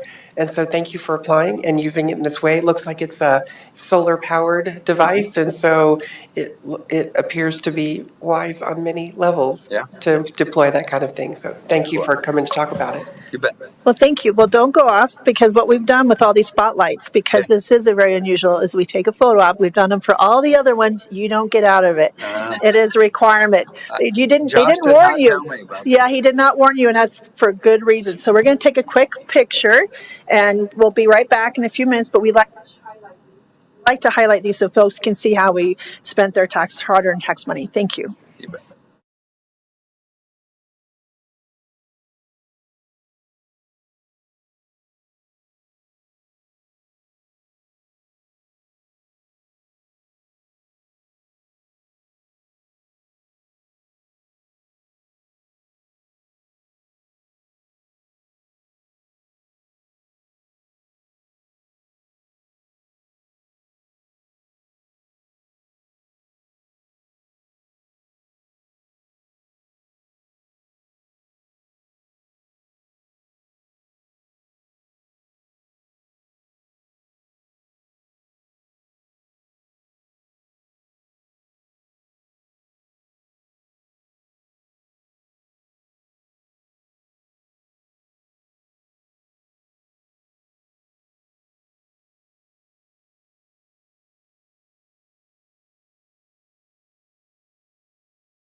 Thank you all for giving us a moment to celebrate the success of the Immediate Needs Grant funded to the Town of Berthoud for our Immediate Needs Grant program for an ultrasonic treatment buoy, now named David Buoy. I think that's pretty cute, and congratulations to that young lady who won that naming, and that's helping hold the town's drinking water in a better higher quality. So really cool stuff we're learning. I'm now moving on to item 3 of our discussion agenda. And actually the person in front of us has got the next one too. But we have a resolution dissolving the Larimer County Citizens Review Board. And so I welcome Heather O'Hara, Directors of Human Services, to talk about this, because we're appealing this because this is some changes with a lot of things happening at the state level too. So Heather, I'm going to let you explain this much better than I can. Thank you. Thank you. Good morning, Commissioners. I'm actually going to handle this one, and Thad Paul will speak to the next agenda item. Again, Heather O'Hare, Human Services Director. So in the late 1990s, the Citizen Review Panel was added to state statute as a requirement to handle grievances, complaints, professional conduct when there are issues with county staff involved in child welfare. As a result of Senate Bill 23-210, that section and then several other sections that don't necessarily impact us directly, but the Citizen Review Panel was repealed in statute and removed entirely because the State Child Protection Ombudsman's Office has been created. The Ombudsman's Office was created several years ago, and we partner with them closely. We already work either to send concerns to them. If our response to the individual isn't sufficient, we refer the individual over to the Ombudsman's Office, or individuals can also share concerns directly with the Ombudsman's Office. And then the Ombudsman team has access into Trails, the child protection database, so they can see all of our work documented, but often they then reach out to us with additional questions. So the referral source already goes both ways. But what Senate Bill 210 is changing is that the Citizen Review Panel is no longer required because the Ombudsman serves as that third-party reviewer in instances when we can't resolve things locally. So so we're providing a resolution and the recommendation to you all that we dissolve the local Citizen Review Panel, which is one of your many boards and commissions. So we have reviewed our process. We have a really extensive complaint grievance process, both for informal concerns and formal concerns. So informal concerns, we loop in the supervisor, ask the supervisor to see if they can resolve it with the individual and gather additional information, see what we might be able to do to resolve it. If that doesn't work, then it comes to my attention as a formal concern, and then I gather my team, Kaylee Strauss on my team helps to coordinate these. So she reaches out to the individual directly, gathers any additional information that they would like for me to have, and then I gather all of the information from the staff, and I have what currently is 20 days to resolve it. Senate Bill 210 actually extends that to 35. So it does provide us a little bit more time. We are going to try to hold ourselves still to the 20-day time frame because we know that these are very pressing issues for the families that are coming to us. So I look at all of the information, try to determine if there was a concern or a valid performance issue or a valid process issue, and then resolve that and issue a written decision back to the individual. We've changed our written decisions to also make sure that we include the ombudsman information right there so that they're getting it. But then Kaylee also helps at that end of the process to provide the decision back and talk through that process with the ombudsman. There's also a team at the State Department of Human Services that can serve as a third entity, and they sometimes get concerns brought to them directly.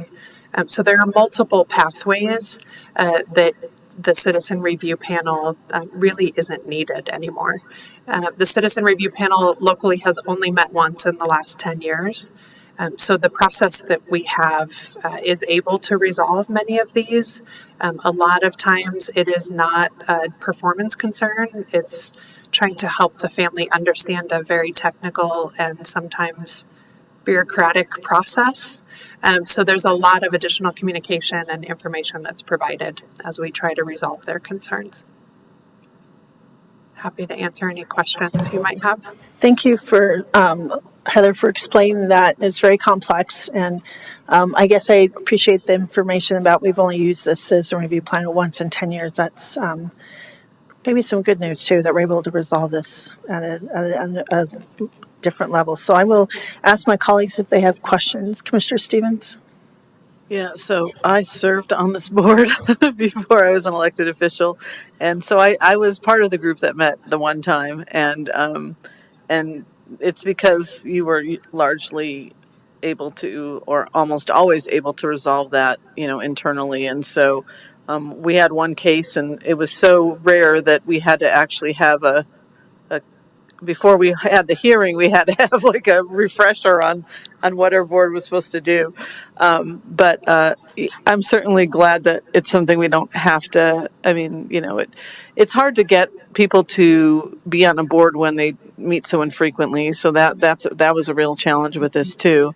And then, that the state will kind of pick that up is not necessarily a bad thing. But like I said, in our community, it's not. It's a very, very, very rare occasion when some kind of outside group has to step in. So appreciate that's due to your professionalism. So thank you. Thank you. It does, those terms expire for the individuals on that panel. So the recruitment and then the onboarding and the orientation to make sure that they are up to speed, if it was ever needed, does drive unnecessary work. Thank you. Commissioner Gonzalez, did you have questions or comments? I don't think I have more. This certainly seems logical in sense, and appreciate Commissioner Stevens' service on that one-time meeting. So I bet that was interesting experience. So I will ask Commissioner Stevens to make that motion. Yes, Madam Chair, I move to approve the resolution dissolving the Larimer County Citizen Review Board. Thank you for that motion. Any further discussion? All those in favor? Aye. Aye. Thank you, Heather. Thank you. All right, now Thad's on the hot seat. Welcome, Thad, if you can identify yourself, and we'll move on to item number 4. Hello again, Commissioners. Thad Paul, Division Manager for Child, Youth, and Family with DHS. On the discussion item today is a review of JCRB. So JCRB stands for Juvenile Community Review Board. High-level description is when youth are committed to the Department of Youth Services.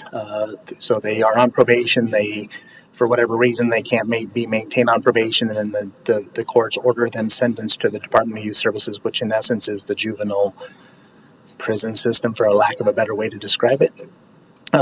Since it's a juvenile system, the intention is to serve those youth and treat them so that they can return to communities. So as part of that process, the Division of Youth Services would work with youth and then place those youth back in residential settings in various communities across the state. But to do so, they needed to go through a community review process to determine if that was an appropriate placement, if there were safety concerns, and have that broad discussion. We haven't had a review in multiple years, mainly because we don't have a residential program in our county. Historically, Turning Point Youth Services used to have residential programming, and that's basically all they served were Division of Youth Services youth. And since they've, in essence, gotten out of the business of residential programming and just do community-based services, we no longer have a location for Division of Youth Services to look to place youth into, and thus don't have any youth coming to JCRB. It is a similar situation when you have to recruit for members that don't have, board members, when they don't actually have any action to take. So the proposal is to move this Juvenile Community Review Board into LCIOG, so the Larimer County Interagency Oversight Group. The reason we are proposing that, because we don't know, at some point in the time in the future we may have a new residential program. So instead of getting rid of JCRB altogether, moving it into under the auspices of LCIOG will give us an opportunity to be responsive if something does come to our community. Thank you, Thad. And as I serve on the liaison of the LICOG, or Larimer County Interagency Oversight Group, I know we've kind of talked about this, so I'll see if my colleagues have any questions. Commissioner Gonzalez? Commissioner Stevens? No, I'm the liaison of the Juvenile Community Review Board, and it's true, we haven't had anything to do. So I have a standing meeting on my calendar that will now get to be removed, and people won't think I'm busy at that time. So thank you for explaining how that works and why we don't need it. And definitely a good thing that we don't necessarily have a lot of youth being committed to Department of Youth Services. And so this seems great to me. And thank you. Thank you, Commissioner. Thank you, Thad and Heather, for explaining this. And I know the Larimer County interagency oversight group is a really amazing and community partnership group. Talk about collaboration. That's definitely in their description, just should be. And so I appreciate you coming today and explaining that. I'll ask Commissioner Kafalis to make that motion, please. I move to approve the resolution consolidating the Juvenile Community Review Board and the Larimer County Interagency Oversight Group. Thank you, Commissioner, for that motion. Without any further discussion, all those in favor? Aye. Aye. Okay, thank you all for being here all morning long. Thank you. All right, we're on to our last discussion item of the morning.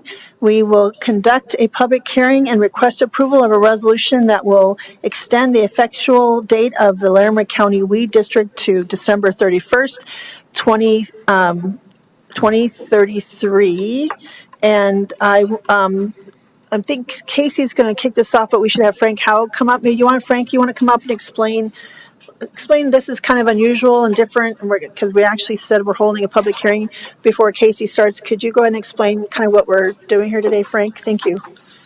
Madam Chair, Frank Houghton from the County Attorney's Office. We do already have an existing district, a pest control district, which sounds odd when you think of pest, but when you look at the definition of pest, it includes noxious weeds. This district does have the power to enter onto people's property. It has the power to assign costs to those people and lien their properties if they don't clean up the weeds. The statute that authorizes the board to enact this requires you, if you want to extend the deadline, to publish notice in the newspaper and to hold a hearing to determine if anybody objects to that. If you look at the language of the statute, essentially what you have to make a determination is that it is needed to continue to have the district in order to control the noxious weeds in the county. I'm happy to answer any other questions. Thank you, Frank, for helping us understand what we're up to today. I'll see my colleagues. Do you have any questions? Commissioner Stevens. So do we take public input then in this, if there is any public input at this time? Okay. Yes, and that's, I'm looking at the statute, which is 35-4-104, which requires a hearing as opposed to a normal, you just approve these things. This one you actually have to see if anybody wants to comment. And then after that, the finding or the criteria is that it's advisable to extend the termination date because it's needed for adequate pest control in the district. So this is our public hearing. We don't need to have a different public hearing. So we'll, after Casey presents, should I ask if there's anyone who wants to make public comment? Correct. Okay, and we'll see if there's anyone online as well. Okay, thank you for Frank for being here today and explain that. Hello, Casey. Good to see you. Hello. Good morning.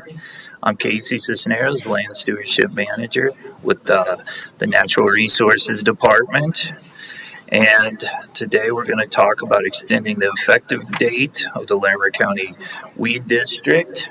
This is a continuation from our work session on July 31st when we got the go-ahead to set up this hearing. And I'm just going to give some background on what the Larimer County Weed District does and some metrics around what we've done over the last year, and then request that we extend the County Weed District for another 10 years. So purpose today is to go over some of these critical services that the County Weed District provides, and provide a forum for community input on the extension, and also request to extend the effective date of the Larimer County Weed District for 10 years. In the past, we've only extended it at 5 years at a time, but we've realized that within the last 5 years, very little has changed as far as our operating procedures go, and by extending it 10 years, it also gives us the opportunity to plan more long-term without the threat of the rug being pulled out from under us in another 5 years if the mill levy was to be dissolved. So some history. This was established in 1967 originally to help landowners in irrigated agriculture deal with two deep-rooted, very troublesome, noxious weeds. in ag fields. That's Canada thistle and leafy spurge. This was funded with the general fund up until 1985, and then provisions of the Colorado Revised Statute Pest Act allows for a mill levy to be assessed in a pest district to be developed. The levy currently is 0.143 mils on private property. For my home in Fort Collins, I'm paying about $3.50 right now on property taxes. Here's a map of the current weed district. It's about the eastern 1/5 of the county, and it mirrors the Northern Water Conservancy district boundary. Again, it was set up to help irrigated agriculture back in the 60s, so it made the most sense to mirror the water district's boundary.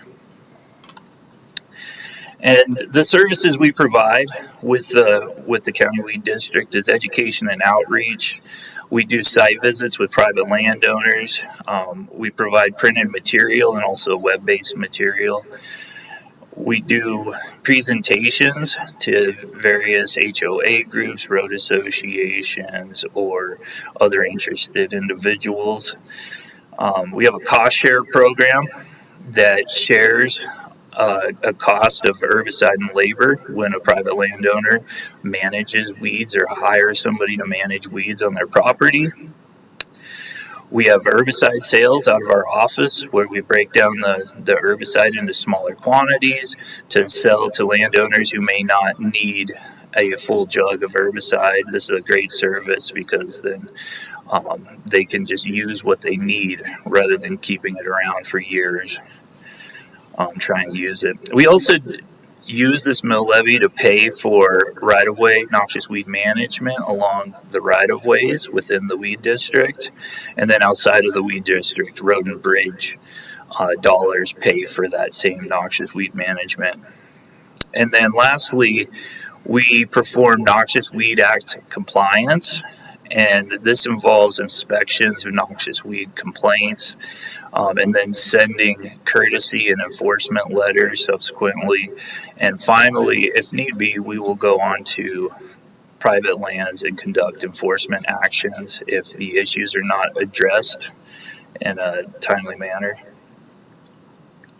So in 2022, just to give you an idea of the work that we've done within the weed district, we conducted 54 site visits, 496 inspections, and keep in mind this isn't countywide, this is just within the weed district. We sent 91 courtesy letters to residents, 65 enforcement letters for noxious weeds, and performed 5 enforcement actions. So I'm sorry, 65 enforcement letters, 5 enforcement actions. And then we sold 167 transactions of small batch herbicide sales to landowners. So with that, I'm just going to open this up to any questions or comments from the public. Thank you, Casey, and I appreciate you and your work. It's really remarkable what you do for our county. I'll see if my colleagues have questions first. I have a quick question, and then we'll open it for public comment. Sure. Commissioner Stevens, do you have any questions? Yeah, just Casey, thank you for your presentation. Just maybe, so we need this program because we're serving a lot of people. These invasive weeds and these invasive species, they affect farmers in that they can't grow their crops as well. Can you kind of explain the benefit to the agricultural community just briefly? Sure. Throughout Colorado, noxious weeds are identified as a plant, and they've been defined legally as a plant that is a hazard to human health or detrimental to the economy or environment.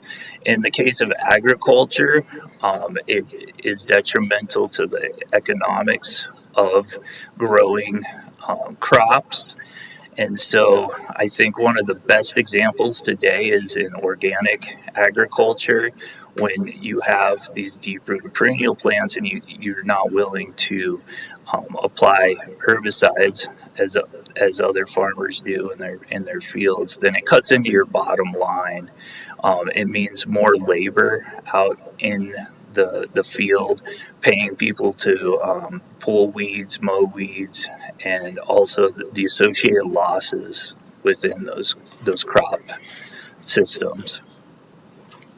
Thank you. Yeah, I think it's important just for the public to understand that we're not necessarily, when there's pesticides or herbicides involved, that we are not trying to overuse those, but that it's really to, maintain things so that we can grow food for people in our communities. And thank you. That's helpful. Appreciate that. And appreciate you being here and explaining why we need this. Thank you. Thank you, Commissioner. Commissioner Falsh, you have comments or questions? Yes, I do. First of all, thank you for your presentation and for your work. And I have one question, and that is, how do we address the noxious weed issue in land that is not within the weed district? Thank you. That's a great question. So, from a compliance noxious weed standpoint, so the plant species that the state says are mandated for control, on private lands, we currently inspect those and send letters with funding from the general fund of the county. It's a very small portion of the general fund. I believe it's around $80,000, but it really means a lot to our program to be able to go outside of the weed district and do that compliance. And then we also have an enterprise program that allows us to do work for hire. And we mainly partner with other agencies, municipalities, nonprofits, and we try to take a watershed approach with some of the larger land managers in the area to address these noxious weed issues. As much as possible, we don't want to piecemeal it. We want to take a more holistic view of this issue. Thank you. And do the same practices apply to public lands? I mean, what's our involvement in helping to address public lands? Yeah, that's a great question. So the reason I mentioned county right-of-ways and also other public lands is that they have to manage their noxious weeds before we can seek private land compliance. So a lot of times if we send out a courtesy letter and someone says, hey, we're working on this, but we still have a really bad problem because, let's say, we border the Forest Service property. Well, in this case, we can use our enterprise program with the partnering agreement we have with the U.S. Forest Service, go out there, address those problems. Or if it's on the right-of-way, we have the weed district funding, we can go out there and address those issues on the right-of-way. So we have a lot of different avenues to manage noxious weeds on public lands. You bet. I have a couple questions. Sure. Really grateful to be the liaison for the Land Stewardship Advisory Board. It's very important. It's not a very, a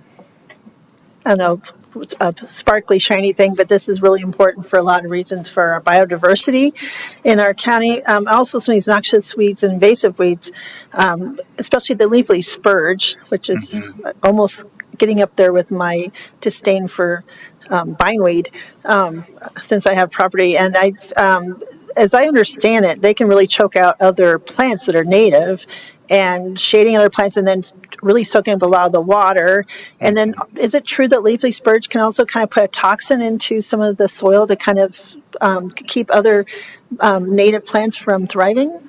So there's a term for that. It's considered a allelopathy, and that's when a plant exudes some other chemical messenger that discourages others, such as native species, to grow in those areas. As far as leafy spurge, is concerned, I don't believe that there's any documentation that it's shown allelopathy. However, it does have a root system, a rhizomatous root system that grows 15 feet into the ground and then 30 feet laterally. So you got to think about how much resources that plant is sucking up in a specific area. And I'm happy to say, although it's a really bad issue, or it's a really bad noxious weed within the Poudre watershed, within the Big Thompson watershed, there's relatively no leafy spurge, and we treat it as an eradicatable species within that. That's great. Within that area. And then the myrtle spurge, is that the same kind of family or classification? And I know that weed, if you got, well, it sounds like first the leafy spurge, you got to have some expertise. If they have that much of a root system, I think you want to rely on the experts to help you. But the myrtle spurge, as I've learned from you all, can be very toxic to your skin, or even if you got in your eyes, it could really temporarily really hurt your vision. So landowners should really probably access your expertise and support in some of these weeds, because they could be detrimental to health. Yeah, absolutely. The leafy spurge and myrtle spurge both have a caustic latex in the middle of the stem, and if you get it on your skin or in your eyes, it can cause a myriad of health issues. Yeah, thank you. That's why I will be very careful about touching any of those weeds. I'll put lots of gloves and stuff on and goggles, all that. Well, thank you for explaining this, and appreciate your work. That's remarkable to hear that there's only really in one watershed, not the others, and I think that's duly due to credit to you and your teams, because they are phenomenal and get out there and get it done. And I know we're trying to be very careful with toxins and chemicals, and this is also important for biodiversity and making sure our native species are able to thrive. So with that, I guess I will go ahead and have you sit down, and we'll just call for a public comment and see if anyone wants to speak for that public comment. And then we'll move on with the resolution, unless there's further things we need to discuss, Frank and Casey, other than that. Okay. Did you? Yeah, great. Thank you. Thank you, sir. As always, great job.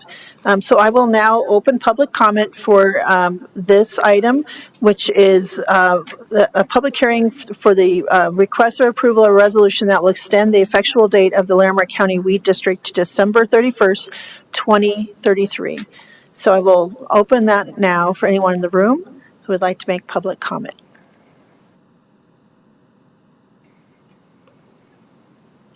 Seeing none, seeing no one in the room that's indicated that they'd like to participate in public comment, I'll just ask the county manager, have we received any emails, letters, or phone calls regarding this matter? We have not. Okay, so seeing none and seeing no motion in the room, I will now close public comment.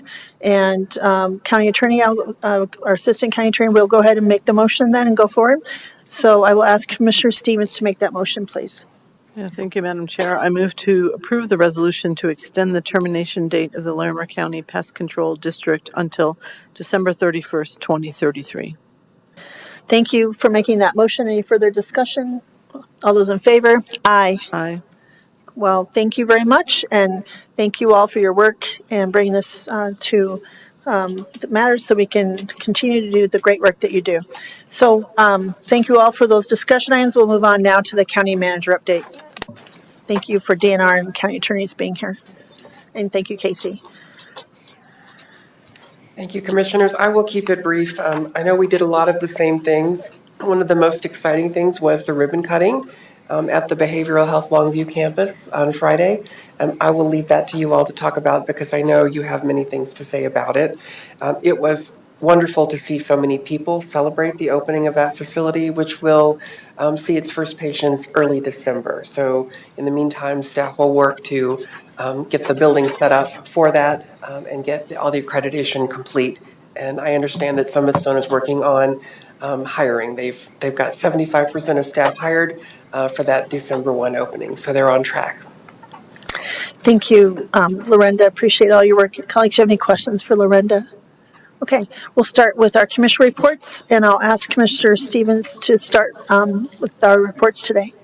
Yeah, thank you, Madam Chair. Just really today wanted to highlight all the work that our county staff has done, always does, but in the past week, wherever I was, there was county staff there, whether that was internal events or external events. And so our budgeting team who helped us with the budget retreat, and then all of our county staff who participated in trying to cut their budgets to be able to, make sure that we had a budget that fit within the mandate should HH pass. Certainly at the Water Symposium, the Alliance for Suicide Prevention, we had county folks there. And then, as Lorinda mentioned, our behavioral health ribbon cutting could not have been possible without our facilities staff and behavioral health services staff. So we had county people at Hero Fest. We had people from the health department there and Office of Emergency Management, and our sheriff was there. And so even at Open Streets for the City, Extension was there. So staff is working across the community, building these partnerships, working with these collaborations, working with nonprofits and local providers. And so I'm just really grateful for staff kind of, being everywhere where we are, working booths and getting information out about the county and how we're a good partner. So thank you. Thank you, Commissioner. Commissioner Kafalis. Thank you. I'll be very brief. Just to reaffirm the comments of Commissioner Stevens, some of those events.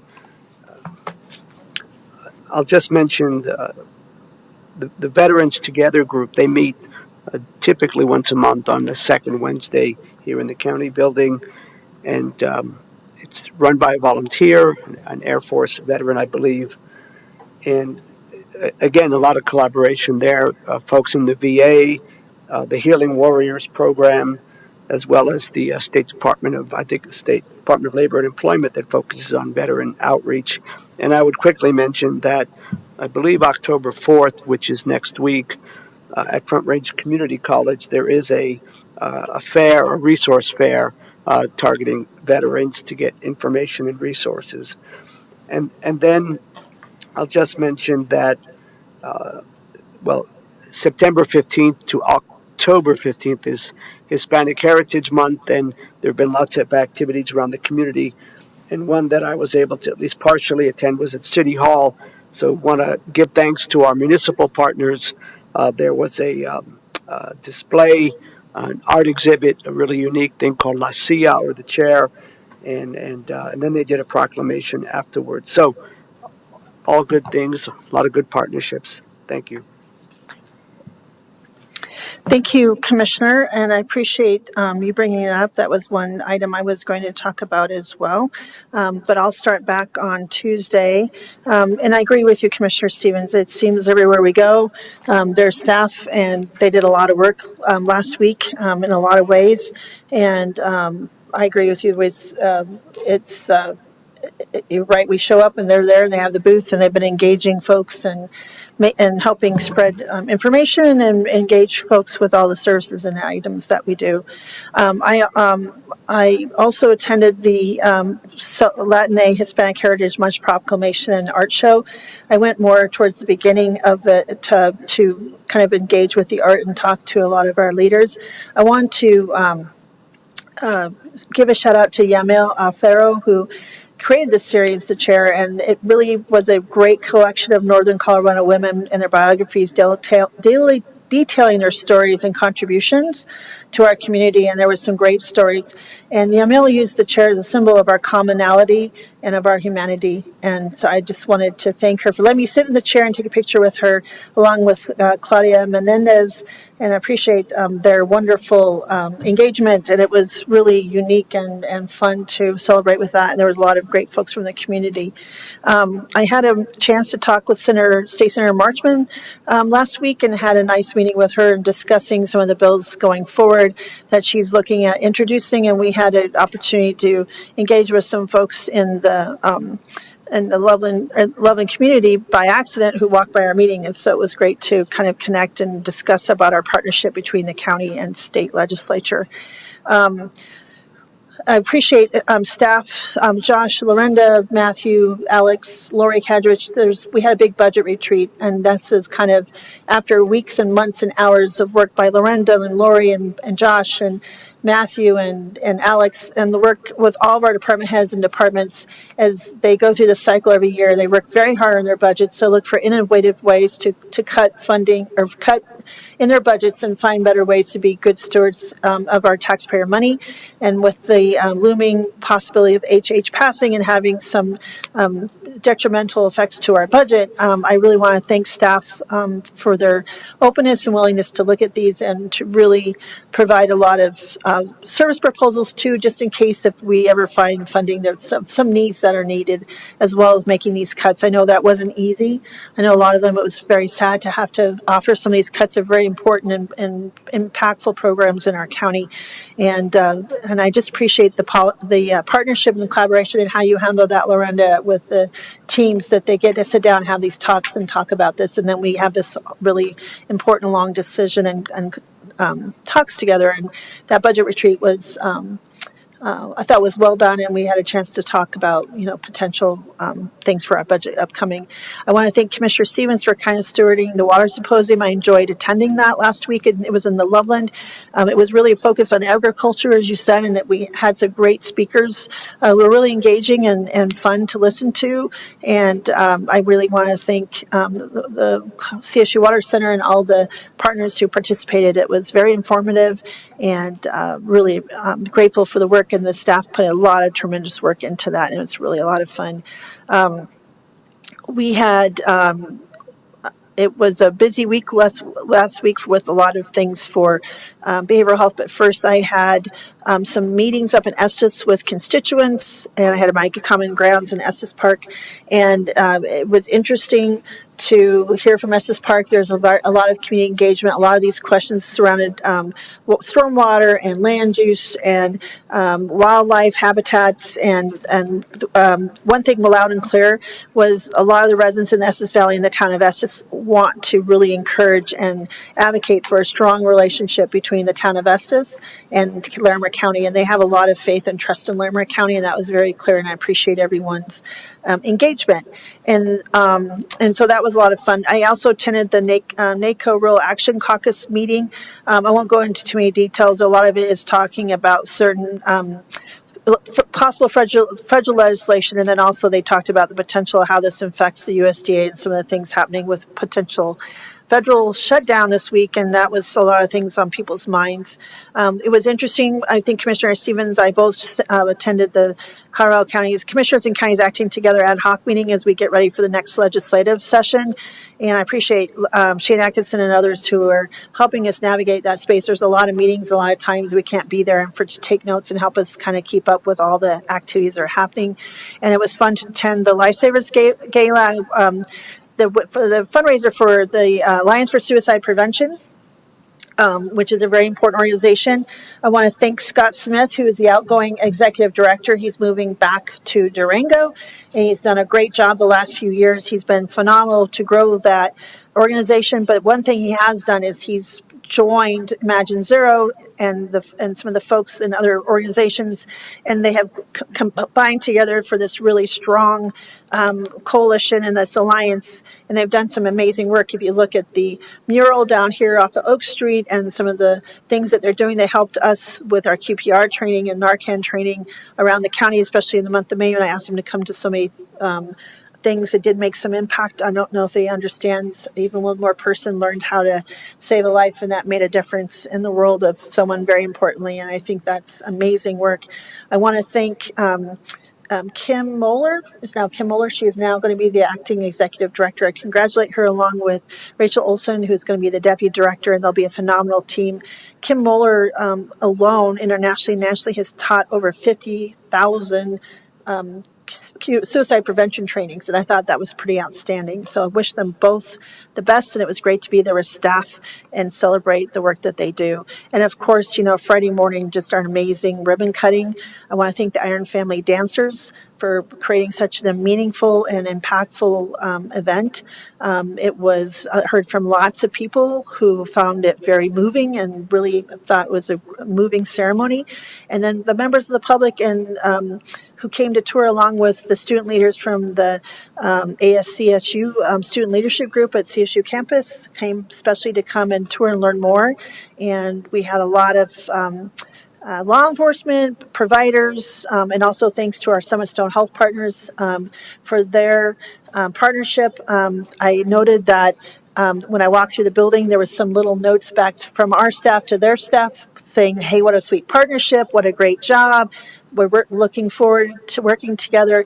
And I heard from a lot of members of the community, they were just, and from our state legislators as well, they were blown away, thought it was a beautiful facility, and really thought it was a meaningful event. So thank you to Michelle Bird and everyone, including you, Lorenda, Laura Walker, everyone who worked so hard on making sure that went off without a hitch, and we just appreciate everyone's participation.